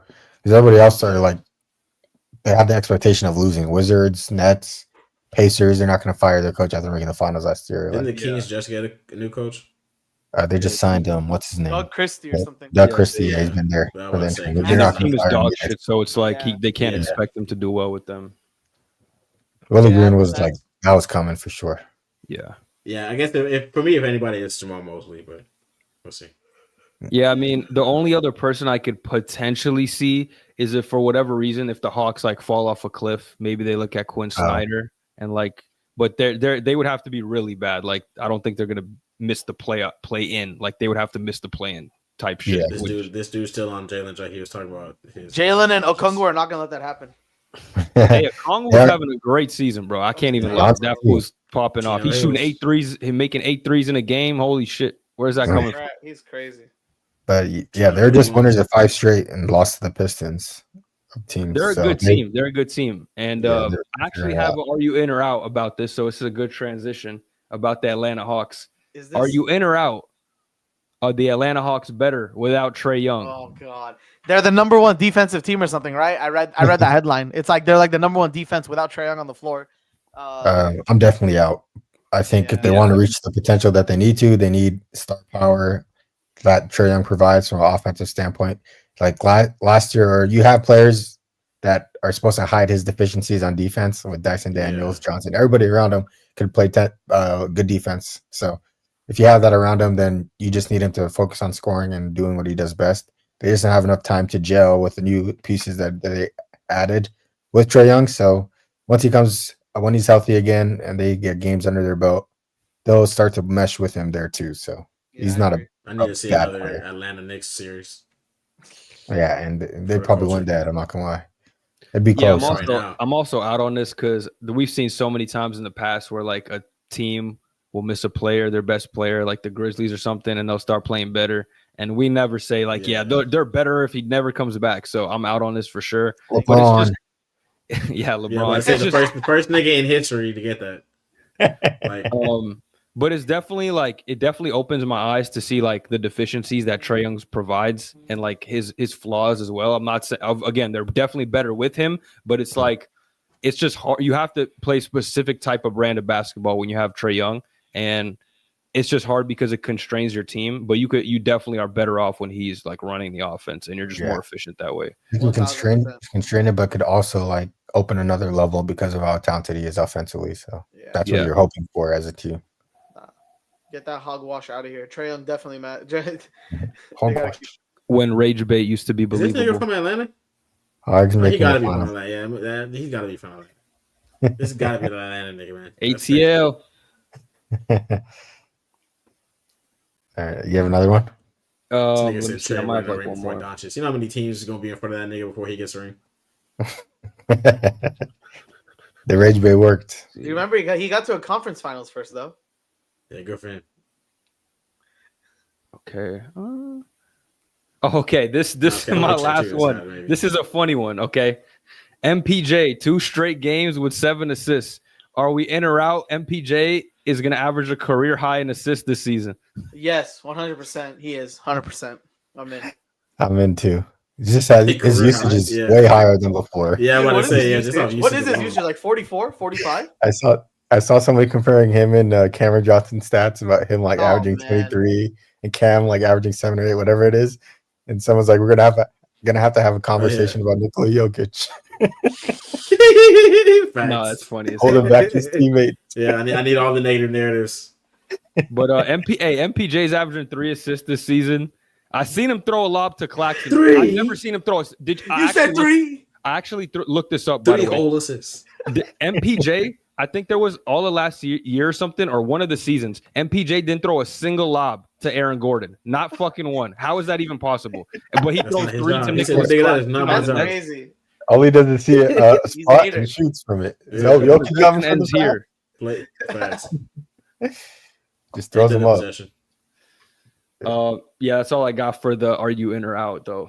Yeah, his usage is so high that it's going to be higher to the point where he makes some passes. He'll just get some accidental assists. He'll be like, "Fuck, here you go," and they'll make yeah, man. You have a triple team. Just boop. Nigga, that's like you can do that 3 times. Like, yeah, we gonna get MPJ in the pod. God, we trying, bro. We trying. You know, they censored him. They censored him. They censored him. We'll give him free speech, right, guys? We don't care what the Nets say. We'll give you a platform, MPJ. We'll give you a platform. Michael. Facts. No, not me. No, I'll have all the corn star questions ready for him. He likes them. Corn star. They were real good. All right, you want to get into the list? Yes. Always take a minute. So let's. It's only 10 teams though. Wait, so we can rank our ranking of the top 10 teams in the NBA so far. What do we think are the top 10 teams in the NBA so far? We can start with 10. Give me 1 second. Give me 1 second. All right. You want me to start? Or you get ready? Yeah, you can start. All right. That's what at my 10. The list of teams, so I don't miss anybody. My power rankings for this year so far. At my 10, I have the New York Knicks. I think they're playing a good brand of basketball. Their offense looks way better than last year, obviously, with the coaching change. They just won tonight, too, against the Mavs. But with their record right now, I feel like there's a couple teams better in the East, and we already know what the West is. So the spot right now I have at them is 10. For them is 10. This is weird. All right, let me look at Number 10.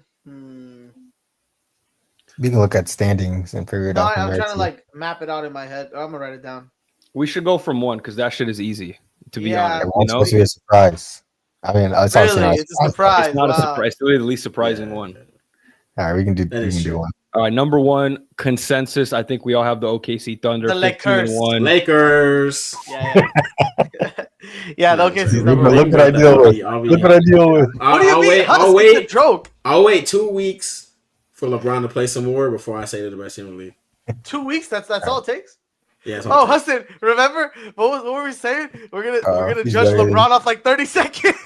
He's better than Cade Cunningham. First 30. He said I don't know about the first 30 seconds if he's gonna be good this year. I'm saying LeBron is still better than Cade Cunningham. I don't know about the first 30 seconds. Oh yeah, if he's better than Cade, if he's better than Cade. I'm saying LeBron is still better than Cade Cunningham. That is facts. I should pair these up and make a clip. Is he better than Cade though? So yeah, we can go OKC consensus. He's not. Are you is. serious? I think I don't know. If we had Cade Cunningham, I'm fucking screaming. Give me another week. I'm gonna give you one more time to understand. Are you serious? I'm taking LeBron James. I need a week. Oh, so 30 seconds wasn't enough. No, I was trolling. I gotta see more of LeBron. Sure gonna be better than LeBron this year. Because you gotta remember, even if LeBron is doing a certain role, that don't mean he can't do another role. Dog, he's like the third best player on his team. Yeah, but Cade is doing all the roles. Bro, okay. Let's slow down. And they have a similar skill set. Let's slow down. Being the second option does not mean he's the second best player on the team. My apologies. All right. Yeah, he's not. I was gonna say LeBron is not the third best player on the Lakers. Is he the first? He's the fourth option.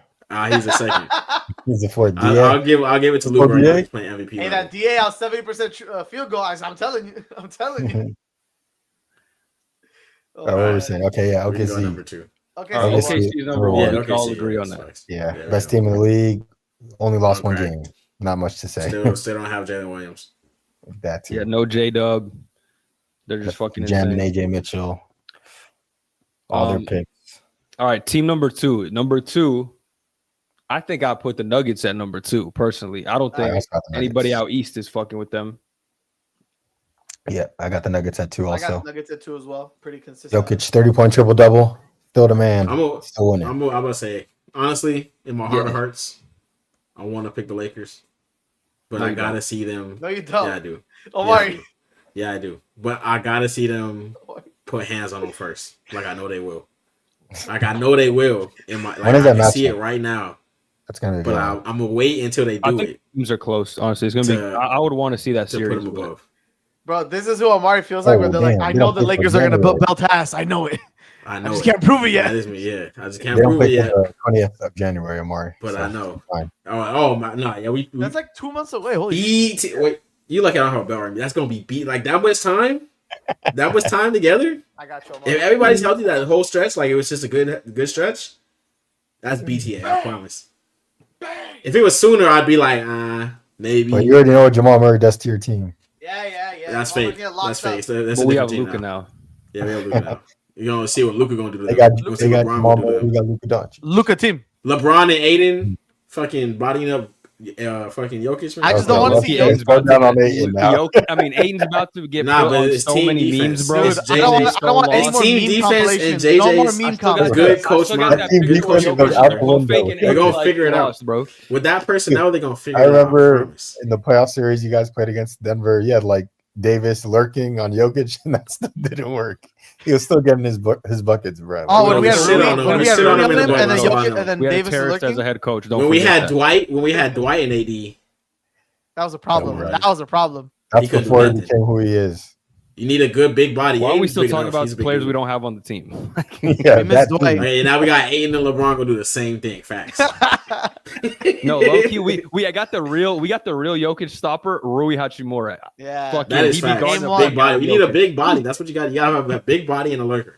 That's why fucking Darvin Ham was putting Rui on Jokic in them playoff series because he's the best player to Dude, guard. it him. worked for like 4 minutes, and I swear I thought we won the series. I promise you, I was so Dude, it hyped. actually did work for a little bit, but then it's like, okay, Jokic said, "I'm just gonna shoot over him." Like he's strong, but he's not big. So or he passed on help. Like he got doubled, and he immediately let go of the ball. He hit 45-degree leaning. Dog, those Fucking Jokic 50 shots, foot- I 50 swear footers. to God, bro. They gave me nightmares. He still does them. I literally don't. Yeah, think but he he'll only miss makes them anything. against the Lakers. I saw him airball one the other day, and I was like, Oh, yeah, I I've seen swear, that. against the Blazers or some shit. I was like, if that's the Lakers, he's fucking making that shit. Light work, all net. Always. All right, 3. We may differ here. Lakers. 3. I'm definitely going Lakers here. I'm going Rockets here for now. Me I'm going too. Lakers. I'm going For Rockets. now, I'll put the Rockets safely for now. They're just a more complete team, but I do think the Lakers can fuck with them. It just I gotta wait and see because the Lakers are like this is a new team. You know, the Rockets kind of like they just added KD.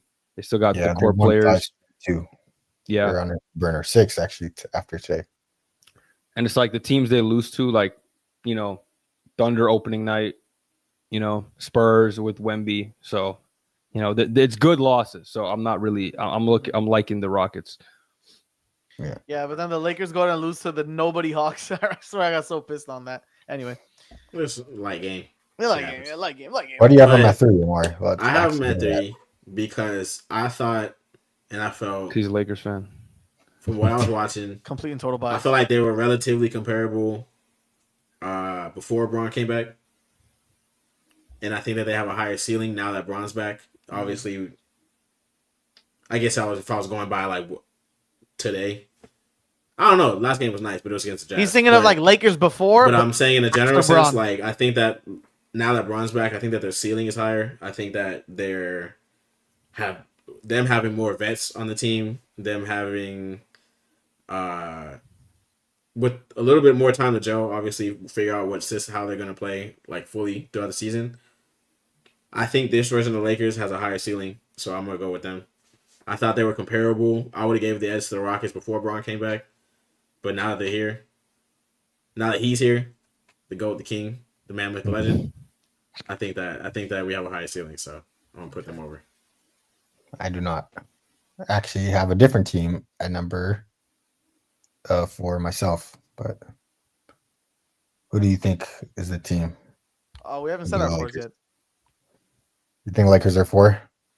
It's not the Warriors. I'll tell you that much. I'm gonna go Lakers at 4 for sure. I think the other team in the conversation for me right now is probably the Detroit Pistons. Them playing so well, but they're just like a young team. You know, they're kind of just like on the come up right now. I'm gonna give the benefit of the doubt to the Lakers, the veteran team. Just got LeBron back too, and yeah, so Pistons are playing well. They're probably gonna be my number 5 spoiler, but I think I put the Lakers ahead of them. I have the same one. 4 or 5 are the same. Actually, I have Pistons at number 4. I think I got to give respect to that record. They remind me of the Cavs of last year and how we ranked them pretty high because of the record that they had. But still, they're just dominating in the East. So I got to give the East team respect for doing what they're doing. They're doing their job. And they got a leader at the helm that I trust is going to be a superstar or is a superstar now. So I think they should get that respect due to that record of being 13-2 or 14-2 after tonight. So, yeah, they'll be my number 14. I got Lakers at 5. Basically what Amari said at number 2, but he has bias. His bias puts him at number 3. Your Lakers bias puts him at number 3. That's why the Warriors are 25. We literally have a better record than that's why the Warriors are 25th. The Rockets right now. 25. They might crack the top 25. I don't know. We gotta see. Yeah, 5 is a cool spot for the Lakers. I feel like they're definitely a top 5 team. Respect. Luka Tim, MVP season. Austin Reeves playing better, and you add a Big Brown back. It's a big 3 that we can't ignore. And then Da is doing his thing too. Big 4. 4 of them. That too. That's another reason. I think that we've only saw it for one game, like I said. But like I said, Da and Brown had developed or seemingly developed a really good natural chemistry. Da was just getting all game. He was just getting free. All season, he's been getting free lobs. But with both, like with all 3 of those playmakers in one, like on one team, he might average like 20-10 off of all uncontested dunks. Like they're just straight uncontested. Like he can take those middies and get into his own rhythm because we know for a fact he's gonna get like fucking 5 easy lobs at least. Get a rhythm off of that, basically. Yeah. Like he can spare some field. He's already, like we said, he's shooting 70%, and that's before Bron even got there. You know what I mean? So he's a good player. I think we have. He's soft. If we can figure it out, I know, but I think with his vibe, like I said, defense, 80% energy. A lot of it when you have a good attitude, you want to work hard, you want to buy into a system. You know what I mean? You see it in different situations, but I think that if he plays to his potential, like I said, I think we have a chip ceiling. So, but for my 4, I had the Rockets. For my 5, I had Cade and the Pistons. Actually, no, fuck that. Fuck the Rockets. I'm gonna put Cade because I'm gonna put Cade in them 4, and I'm gonna put the Rockets 5. I think that just fuck them. Yeah, just cause fuck them. But I think that what Cade and them are doing, even though they're in the East, is amazing. I think Darian's ceiling is insane. He's doing he's dribbling and shit like he's a forward. So I'm like, if he can continue to expand his game like he seemingly has, Cade is just continuing to improve. They got good vets over there, you know. So yeah, I'm gonna give the edge to the Pistons, but then I'm gonna put the Rockets. Okay, just fuck them. Good reasoning. Cause fuck. What about 6? You guys all said what? You guys said Pistons or Bez and I got I got Lakers at 4, Pistons at 5. Yeah. At number 6, I'm gonna put the New York Knicks at number 6. In my personal opinion, I think Spurs is a contention here, but they just lost Wemby. They got a lot of guys out right now. I don't know how it's gonna look over the next couple of weeks, so I'm gonna dink them for that. I'm gonna throw the Knicks here. I think they've been playing well. It's kind of carrying over from last year. Still got the same team. The offense looks a lot better and a lot more, involved, and the bench is more involved. They got players stepping up. Jordan Clarkson, Miles McBride. You got guys actually contributing, some more well-rounded team. I think, maybe the regular season may not be as exciting as it was last year, but I think they're more prepared for a longer playoff run this year. I think they just have a more complete team. So, I think we still got to respect the Knicks. They're well coached, good players that play well with each other. And they got to be 6 for me. Yeah, maybe they'll figure it out. But right now I had them, like I said earlier, at 10, just because of the record that they have right now. And then I respect some other teams in the West and also 2 other teams in the East that have been playing well as of recently. Things can change, but I was gonna say this. I was gonna put the Spurs there, but losing Castle, losing Wemby for multiple weeks, is really bad for them. So I really haven't put a thought to who would be 6. I was gonna initially put the Timberwolves. I think they've only lost like the teams that are better than them. Realistically, like the Nuggets. I just saw it too. Who did I see? But they only lost like the Nuggets, the Lakers. You know what I'm saying? So, man, 6 spots really hard for me. But I think Bez made some good points for the Knicks, though. I might have to go with the Knicks as well. I actually do still have the Spurs here. I do think that they can survive, like I said earlier, without Wemby. So if they would survive that stretch because of the depth that they created with this team around Wemby, I feel like they can stay alive until he comes back and then figure it out from there and still be a top 6 team, but just off of what he brings alone. So I think De'Aaron Fox is still an all-star level talent that could carry you to wins, especially when your star player's not there. That's why they brought him. I think they're missing way too much right now. Honestly, I think,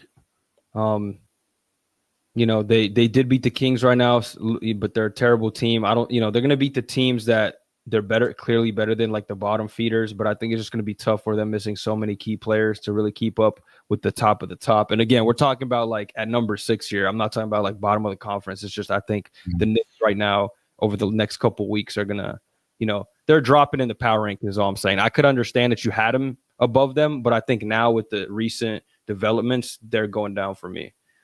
Yeah, it just depends on what their record could be. I do think that they can beat these mid-tier teams to above-tier teams.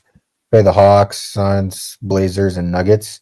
You can split that within the next couple weeks, then you're still a top 6 team once one becomes back. And that's what I'm banking on with this ranking. All right, my 7 is the Minnesota Timberwolves. Oh, my bad. Let me see. So, my 6 is the Minnesota Timberwolves. I think I would have the Spurs over normally, but like Beth said, I think they're missing a lot. I think that the Wolves, obviously we played them last year, but they're a good team. They came back with pretty much the same exact team. I think that some games things haven't looked the greatest, but it's still early in the season. They're still 10-4. They have an amazing defense, and when you have an amazing defense, really athletic players like that, I feel like it's easier to solve what they need to solve on offense and to really look like a championship contender. They may not crack the top 5 now that the Lakers are back and stuff like that, and we got a center, but I think that they're still a really high-level team, especially at their max potential. So I'm gonna give the edge to them right now that the Spurs are gone. So yeah, I'm gonna go Wolves 6. All right. I know it's all West teams, but yeah, I mean they're a better conference. Besides the Pistons, better conference. Who's your 7? My 7 actually, I'm gonna go with the Cavs. I think that the Cavs, I'll give the edge to them right now over the Knicks. I think that they've been struggling in part, but I think that the way that the Knicks have struggled has been a little more glaring. Like they're losing or struggling against like pretty bad teams. So I feel like whatever is dysfunctional over there, like it's kind of, it's like they have the same team, so they shouldn't look, you know what I mean? Like I don't see why they're even looking like that really. Like you kind of know what the issue is with the Cavs. You know, the perimeter defense is like whatever. I think Mobley needs to take a bit of a jump, but yeah, I think that cloudy funk, whatever's going on with the Knicks, I feel like is a little more concerning to me. So I'm gonna go with the Cavs for number 7. Fair. Yeah, I got the Cavs here at number 7 too. They're still a top team in the East without Darius Garland. He's going to be back soon, so that should help them a little bit more. They do have a couple issues. Evan Mobley hasn't really necessarily taken another jump, so you kind of would like to see that. Yeah. They kind of just look the same to me, which isn't necessarily a bad thing because they were a good team last year, but I don't see them like taking a significant jump or anything. And so I just got to kind of keep them where they are. They do have a lot of good role players this season. I like Jalen Tyson. I like what Lonzo Ball's giving him off the bench.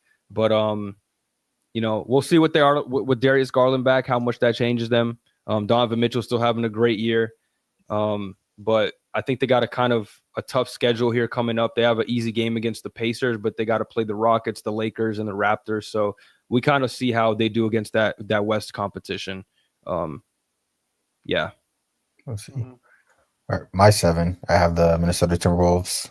Basically, for what kind of similar to what Gabe said, they're winning the games they're supposed to win and losing to teams that are comparable to them, which I think that'll kind of flip once the season goes along and they start getting more chemistry together as you go through some games. But they're currently 11-5, and I gotta give them respect for their record, doing what they're supposed to do. And I just think they'll continue to get better, and they definitely have a top roster in the NBA, and they showcase that, being the 7th seed or the top 7 in my rankings. I like it. I'm putting the Timberwolves here too. I think the Timberwolves, pretty much Hudson said it a little earlier, but I do like how Randall is playing like out of his mind right now. Edwards is still like, him, and Jaden McDaniels is playing. All the team is clicking. They're just losing to like better teams. So I'm just I'm ranking them lower than the teams they've lost, but I have them over the teams I think they'll beat. Mainly, like, I know you guys have Cavs at 7. I think right now, the way teams are health-wise constructed and playing, I think Minnesota's just a little bit better than the Cavs right now. They edge them out. Yeah. What'd you say? Edgecombe. They edgecombe. Oh, okay. We're at 8 now? 8. Yeah. All right, I'll give them my 8. This is where I got the San Antonio Spurs. Spurs are number 8. Like I said, they're dealing with a lot of injuries right now, so I expect they're going to have a tough schedule coming up as well. I expect them to drop a little more. They've been playing overall well. They also gave up, if I believe I'm correct, back-to-back 40 balls from Steph Curry. So, that was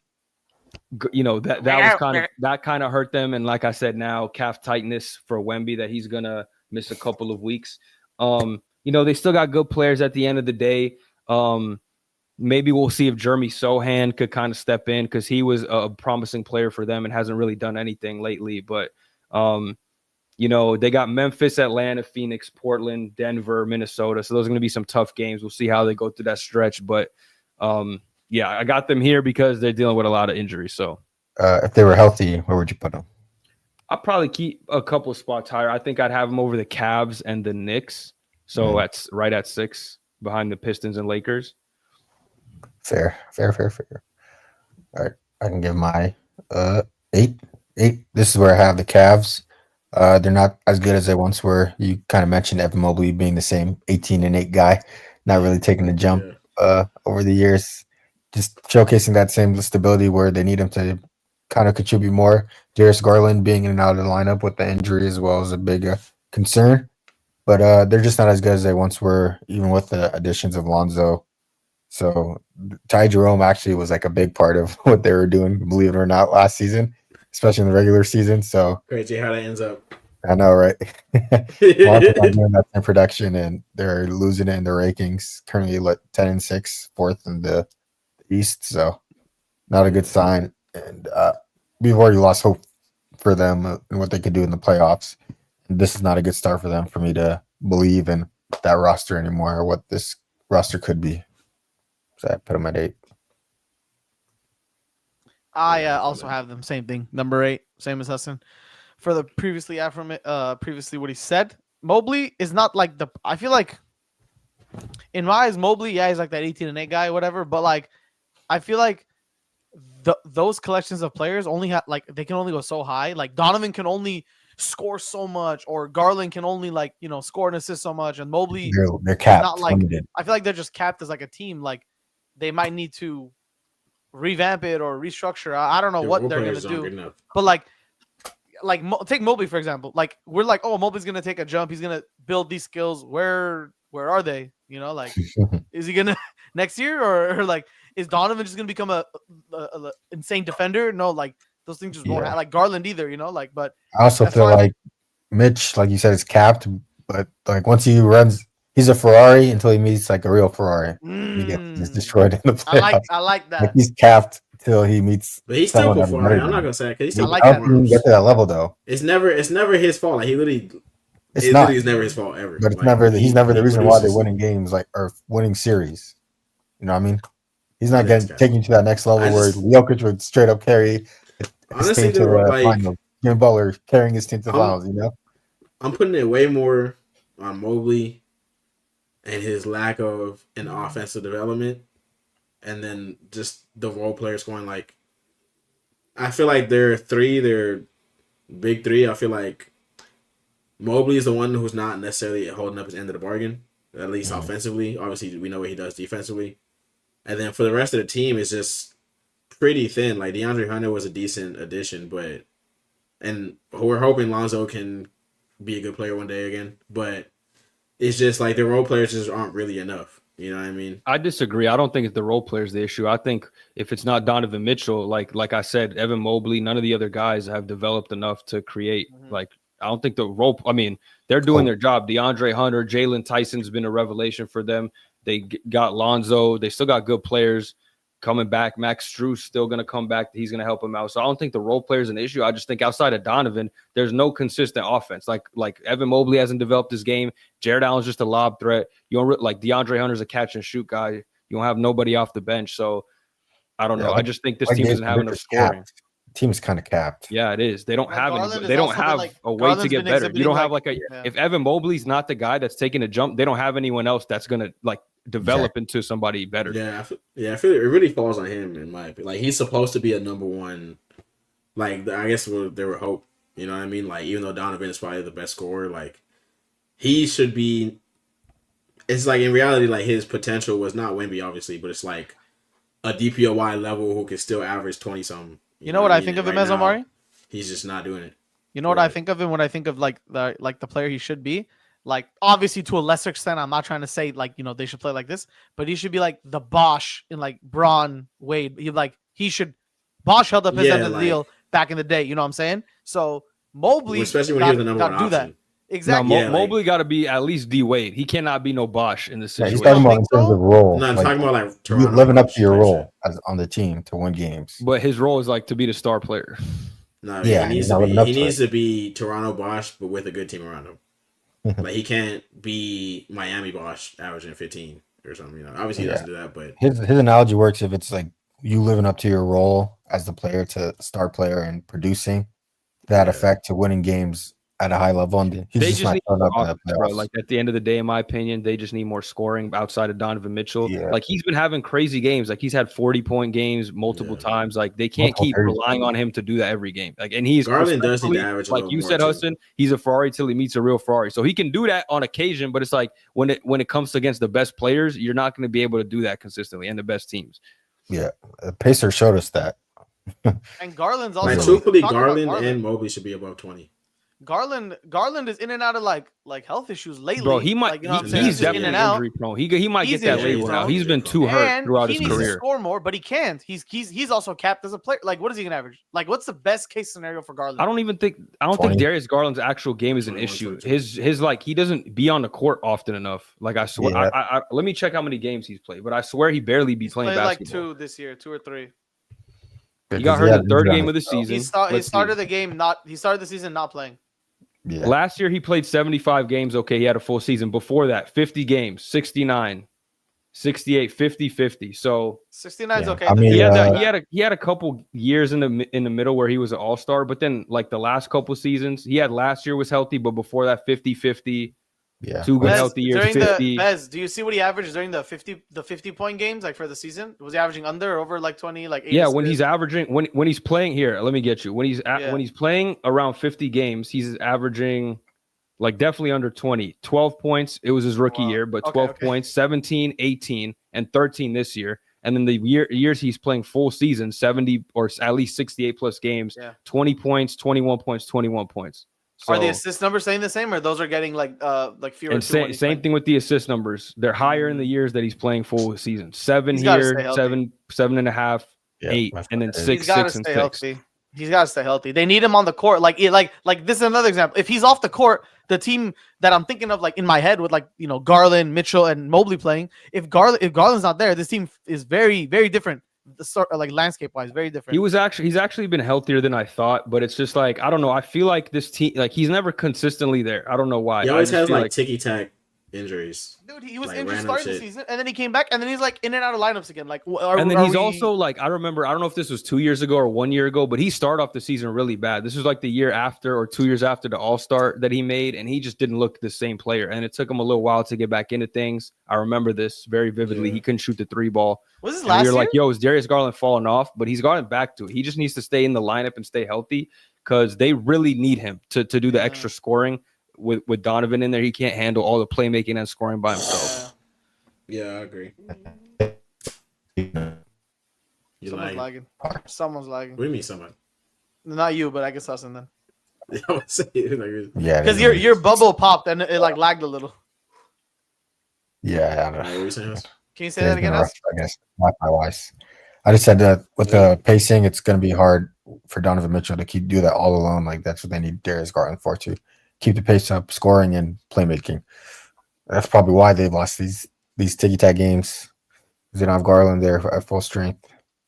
All right. What number are we at now? Is this 9? Oh. All right. Yep. 9. This is where I have the Minnesota Timberwolves at number 9. Honestly, I feel like y'all got them pretty high. I don't even know if I'm like solid with them at 9. I could see some teams over them. I just think, they have the talent to beat up on the bad teams and handle business, which is exactly what they've been doing.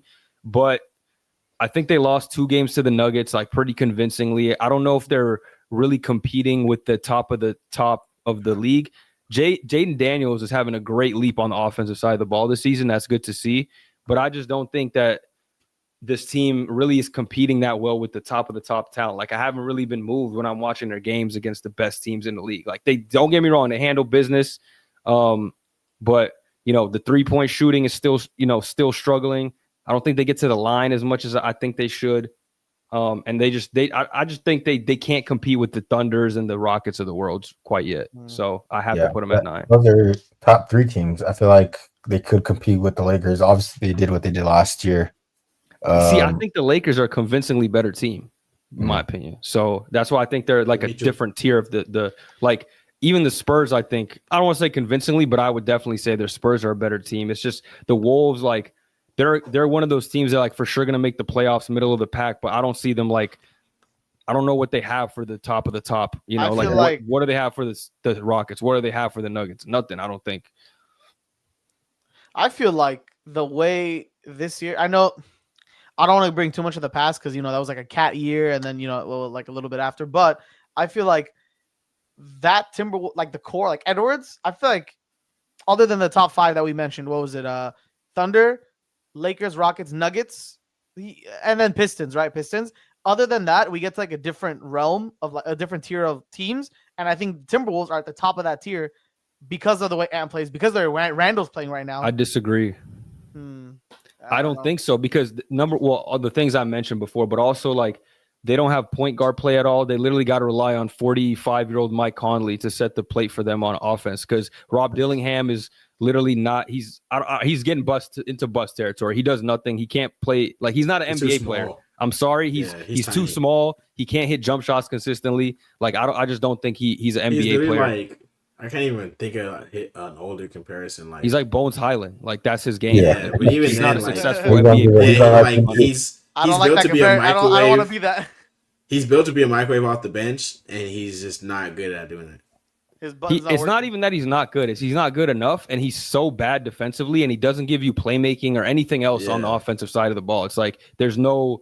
You can't justify putting him on the court. Even he could get you 20 points. Like I don't doubt that, but it's like everything else. For him he's not to up, be taking Mike Conley minutes in Mike Conley's advanced age, it's because Mike Conley could pass the ball. Yeah, because Mike Conley is good. Like he's a solid player. Like I love Mike Conley. but Rob did like I guess for potential. It's your second year, right? Second year. Yeah. Like you should be taking some minutes in production. You know what I mean? Like in a sense, but it's like he's getting every other game. He's getting a DMP because it's just like you probably can't play him against. He's getting minutes, just not like so. He's not No, he's getting some, but it's like even when I look at his stats, like he might as well have been DMP. You know what I mean? Like he might as well I just think that this team, like talent wise, has a base that they reach, like beating on bad teams and then losing to good teams. But I feel like you'll start to get better, obviously, when the season gets longer. So I feel like the Timberwolves are one of those teams where more games are played, chemistry gets better. You can rely on defense. Like that's why I have him so high because I can I feel like I can trust the defense as the season goes on. You know what I mean? And we know who Anthony Edwards is too as a player. So I know that what they provide from a talent perspective is enough for me to think that they could be a high team this year. And if Jaden continues, I don't think he's going to continue this level of a jump. But if Jaden continues to be good offensively, like then their ceiling's just a little bit higher. I still don't think they're top 5 potential yet, but they get a little better if Jaden McDaniels is looking a little better on offense this year. So yeah, my 9 is where I have the Toronto Raptors, second team, best team in the East, 11-5 after tonight. They won 8 out of their last 9. Yeah, another good point for them. Got to give them credit for being one of the worst teams last year and coming back and being one of the better teams in the East, a top 2 team, in fact, in the East this year. They have the talent, like we always say, RJ Barrett, Quickly, BI, Scotty Barnes, Poeltl. Like they have enough talent to win games, and they're putting it together now finally. And so I got to give them credit for that. And right now they're a top 10 team because of it, and I have them at 9. Yeah, Scotty Barnes been playing really well. They developed a really good team for his play style. They get out and run, in transition. I think they're first in fast break points, or at least top 3, if I remember correctly. So they get out and run really well. Definitely got to give them credit. I'm skeptical of how this will look in like a playoff series, but they're doing really well in the regular season. I definitely could see the regular season success sustaining because they got a bunch of big forwards. They got 3 legitimate 20-point per game scorers. So if you're missing one of them, somebody else could step up. So yeah. I am very impressed with them so far.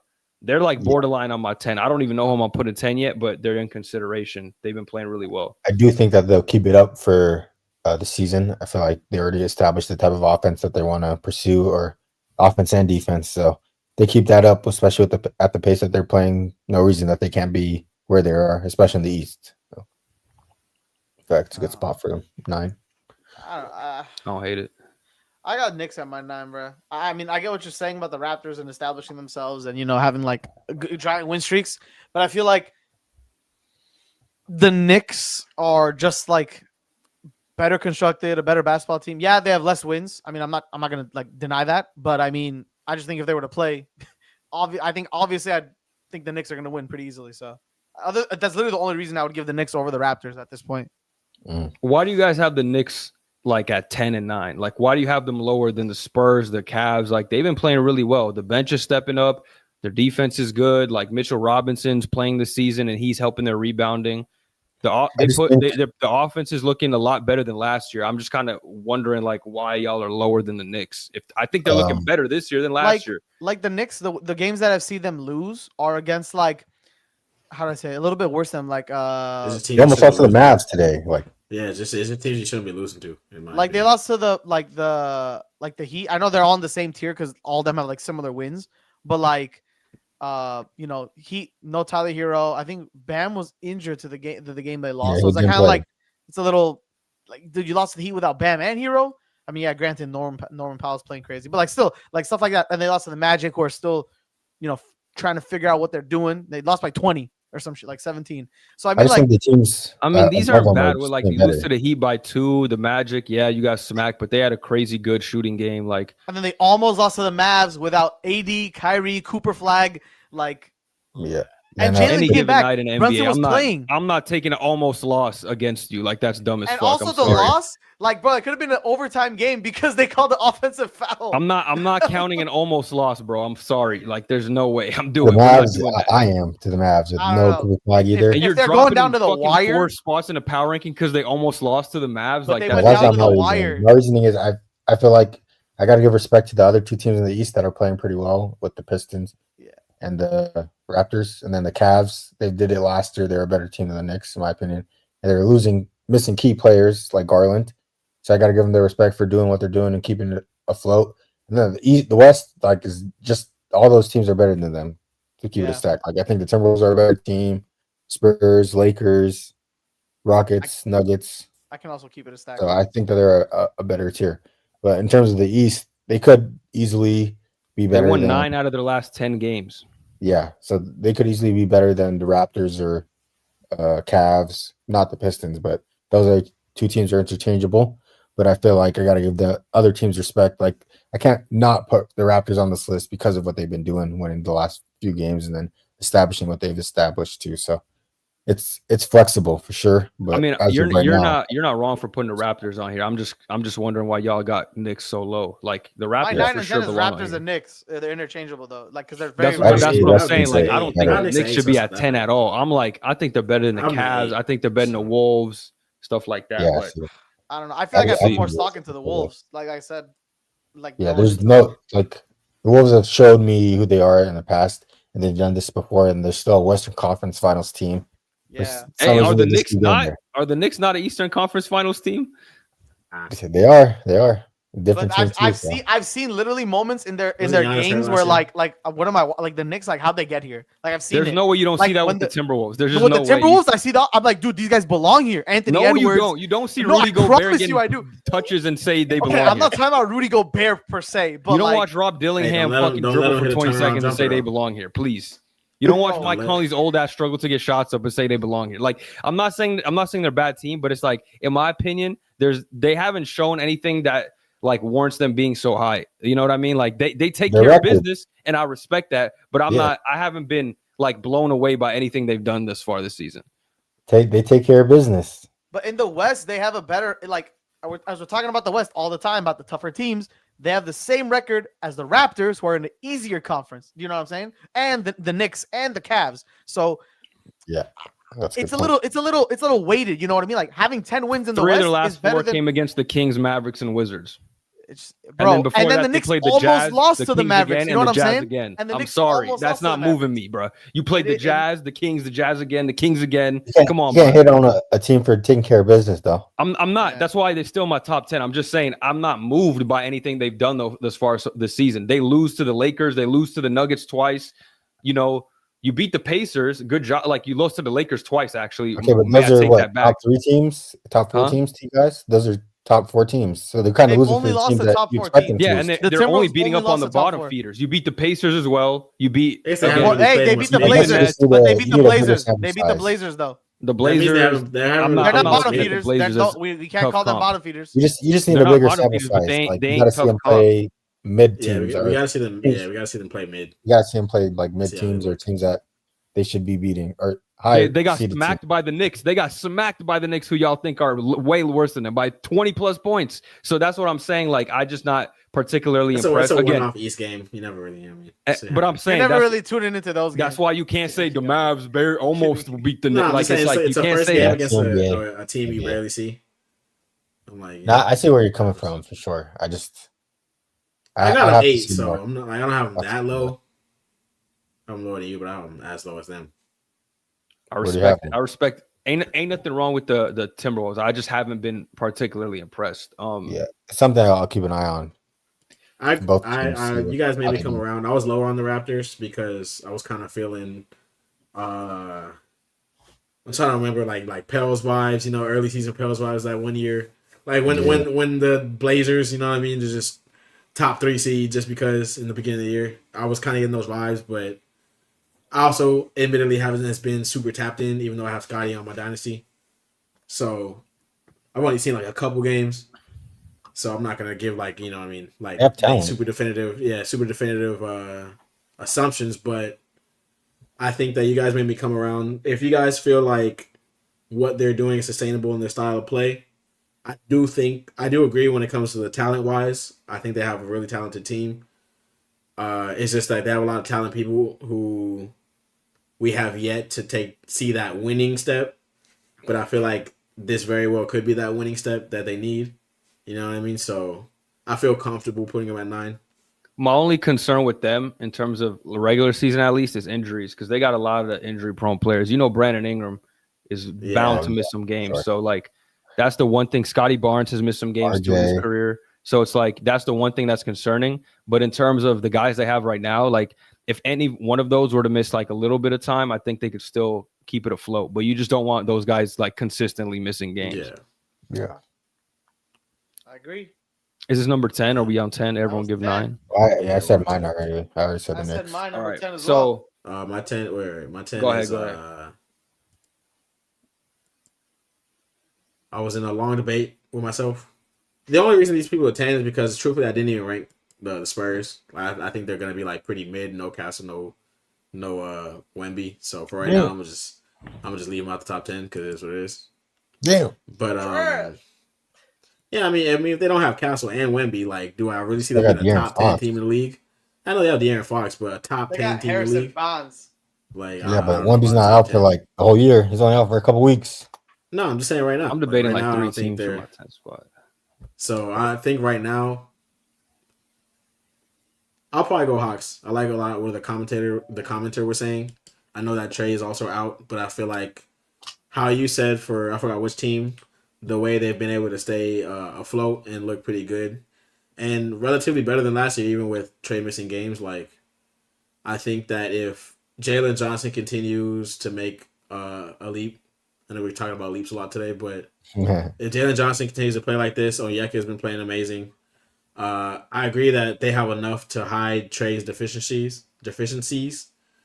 So I think that, especially with Trey coming back, I think there'll be a pretty good team in this league. So right now I'm going to give them the 10, tentatively, until the Spurs are back in top 10. But yeah, so I'm not mad at it. I like it. For Trae Young is out. So how are they top 10? No, I'm debating between the Hawks at my 10th spot, the Raptors, and the Warriors. I think those 3 teams are deservingly to be in the top 10. The Raptors, they've been playing well as of late. The Warriors, Stephen Curry. That's all I got to say for that. And team, though. The Hawks, you know, they've been 8-3 since Trae Young went down.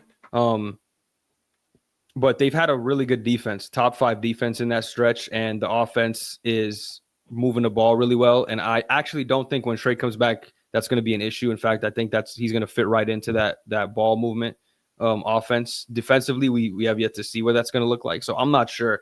I think honestly, I'm gonna give them the respect. I'm gonna put them at 10. I think they're playing really good basketball, and I've been impressed because I was a little iffy on them to start the year. I thought they looked really bad and came out flat, but they got role players stepping up. Nickeil Alexander-Walker has been good for them. Nice offseason addition. Onyeka's taking a leap this season. They got guys off the bench like Vic Krejci making contributions. So they actually have a really solid team. I think I'm gonna give them the respect, but I could easily give this to the Raptors or Warriors because they've been playing well as well. Yeah, I feel like Raptors should be a top 10 team. Just off of giving them respect for what they've done compared to last season. At least for now, until something else happens. I'm putting the Suns over the Warriors. What? You don't believe that, though. You said Suns? No, you're not. The Suns? You don't believe that. You're just saying that. Check the record. You're just saying that. So we're just going off records now. The Suns have been personally attacked. Surprising, but not better than the Warriors. They're not a top 10 team in the NBA. Like what? Grayson Allen would be the second best player on your team. They just blew a 22-point lead to the Hawks. Grayson Allen is better than Jimmy Butler. This year. In the big 2025, yes sir. Yeah. Yes sir. Looks like it's time to end the podcast. I'm alright. Don't let him make you feel. Say it with your chest. 100%. 100%. They got Ryan Jimmy Dunn, Butler is a foul baiting. The Suns have been, I would say, surprising. I would bottom line right now. Thank the heavens. They've had like a soft stretch. I didn't hear any of that. Hassan, in a 7-game series, the Warriors think Devin Booker averages 50 on your team. Crazy. The Warriors literally have to have Steph Curry. They just beat Wemby twice. They beat the Spurs Grayson twice. Allen and Colin by Wemby looking like by Steph looking like Jesus. Like he's not going. You think he's going? All right, and you do that in the playoffs. Yeah, gonna and Steph change? Curry dropped Every 9 game's- points before and after his 50 bombs. What are we talking 7 about? It's gonna games be a straight. dud. If the Suns make the playoffs, they're gonna get swept or gentlemen swept. Bro, they're What? gonna beat the Warriors in Yeah, 7. they're- What are you they're not- talking You about? think Spurs They're not- versus Warriors fully healthy? That's 5 games for the Warriors. Duh. No, not Spurs. I said Suns are getting gentlemen swept. Oh, I'd have to see. But come playoff time. By the Warriors? No, by anybody. Not by the Well, Warriors. by anybody's crazy. I don't know about anybody. Anybody that makes the playoffs are gonna I did gentlemen sweep. no way. Okay, so if they make the playoffs, they'd probably be like 8 or 7 seed. The Rockets, Oh, Nuggets, Well, so it's not Lakers. anybody though. That's the top seeds though. Okay, if it They makes ain't sense. getting no We don't think fucking the Suns swept are by gonna the be a top- Timberwolves. I we don't promise you think the that. Suns are gonna be a top 5 seed. I don't even know. Timberwolves They did might- work on the Lakers last They season. might get. They They beat might them generally 4. sweep them. They You might. didn't No, generally- have a y'all is center. too high on the damn Timberwolves. They ain't beat nobody. I feel like you're not high They're They beat enough. the Kings 4 times. They're the same team as last year. I think they're a good team, but we didn't have a center. They're a good playoff team. That's for sure. I think they're a little overrated. Or maybe you guys are just overrating them and they're properly rated. But I just think they're the same team as last year in the playoffs. They're gonna go to work on teams like the Suns. They swept them. Did they sweep them with that KD and Booker? Yeah, they did. yeah, but they had fucking Monty Team was Williams ass. collecting part-time checks. Like, It was literally fucking book KD and trash. That's all I'm saying. All I'm saying is that I think they'll get swept or gentlemen swept by top teams in the West. Not the I Warriors. mean, yeah, top teams probably. Wolves ain't no Not the top Warriors, team though. right now. Okay, but a top 4 team in the West. Okay, the Lakers, valid. Yeah, Rockets. I agree. I'll go Okay. I agree with you. Facts. on Anybody that. that Well, can that would not happen to realistically the play. Warriors. That The would not Warriors happen. Whoever get they can gentlemen swept realistically by the play. Thunder too. So what are we talking about? Bucks. Who would? The The Thunder might was sweep sweep the anybody. Okay, Warriors. that's the only team besides the Thunder. I Lakers think were that 2. You'd win 2 games against anybody. Lakers will sweep y'all too. Nah, No, sweep is Get out of crazy. here, bro. We're not gonna sweep them more. We beat At that least for them. sure. We beat that ass for We sure. beat but them, but sweep we're is not crazy. sweeping them. Maybe BTA. Yeah, okay. It'd be a Warriors 5 always give game. us. I'll give us a It'd be a fight. 5 I'll game, but we have respect a them. big ass. Now we point could win that differential. series. I think we could win. It'd be a dogfight though. What do you but I mean? think Who would we win You're that 9 and series? 8. What do you mean? Who Warriors would and win that Remember, you're 9 and series? 8 right now. Warriors and I said 6. you said Warriors and Lakers. Who would win that series? Warriors and 6. Our schedule is terrible though. Like we've had 14, 10 games, 10 away games in Boy, 14 what the days. hell, boy? 10 away games in 14 days. Bro, Some I got- nonsense. If Hudson thinks Warriors are I gonna can- beat the Lakers this year, You guys really lost to the Kings? Yeah, there's not a question. No, but we bench all our starters. wait. We bench all our starters. Did you for that game? Yeah, that's when Richard had like 30 points. Kuminga didn't do shit, and Podzemski's a fucking bum, so I get it. Yeah. Oh, thank God I traded Kuminga You this know, year, boys. Bull. I hope we trade Kuminga. No, Okay. Kuminga had like a really good 2 weeks, and then I was like, he's out of here. Yeah, he's coming off the bench now, FYI. I know you guys wish you'd traded for Laurie Markin in that 1 year. 100%, 1,000,000%. Don't I mean, remind we'll me, keep He's man. been I think it's fucking cooking. hooping, bro. He's been He's balling the nice. fuck out. I saw Hey, that Bez, video. every Scared. week He at had- the he end had of me the scared a pod, little bit. Bez, every week at Him the end and of the pod, we have Fiance. to keep mentioning how Laurie could have been a Warrior to us every week. He's actually going stupid. I have Oh, I to. was saying I'm so glad That's Al gonna Horford's kill us. washed. That's another thing. I'm so glad Al Horford's washed, bro. That's He what doesn't I'm even saying. play. Bro, he's played half of the Ooh. season. I'm But when he does play, we're like 7-2. So I hope he keeps No, he playing. washed though. Fake stats. Yeah, I do want to get out of here. I gotta go sleep. I gotta get up early again. Yeah, talking nonsense at this point. It's talking facts. That's all Warriors facts. suck. Lakers in Yeah. 4. You already know. Sub to All the right. pod. I can't wait. I can't wait. Lakers, You always- bro. what happened Lakers in last 3.5, bro. Lakers in 3.5. Niggas gonna quit at halftime. Bro. The Timberwolves There not we just- go. it's just Talk the to facts. me. It's the facts. Talk to me. That was like 40 minutes ago. Yeah, no, You but gotta I had point to it out. just in Nobody case, sees bro. it If all. they're Put a poll. watching, Huss, put you a have poll. to know. Huss, you should put a poll for the Timberwolves later. Yeah, ask if they're ask, Timberwolves. like what. I don't know. Think of a good question. Did Top you five have the team. Timberwolves in top 10 in your power rankings or no, Bez? I did. I still had them Yeah, top man. 10. Yeah, but you so can I- ask if they're a top 5 team in the West. Yeah, that's a I good can do question. That's a like, good one. That's a good where one. do you rank the Timberwolves? Top 3, I'll say yeah. top 5, but top but 10. but if Yeah. they're counting like the Spurs, healthy, it's a little different. But yeah, I agree. It's okay, we just want the interaction. Yeah, I want the Tomorrow interaction. morning. The engagement. You know, Hudson, fucking say top 5.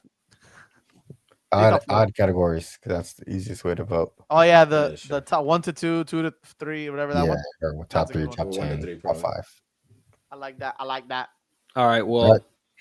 that's going to do it. Thanks for tuning in. Make sure you drop a like if you made it this far and subscribe. And we'll see everybody on the next episode of the Bottom Line Podcast. Yes, sir. Yes, sir.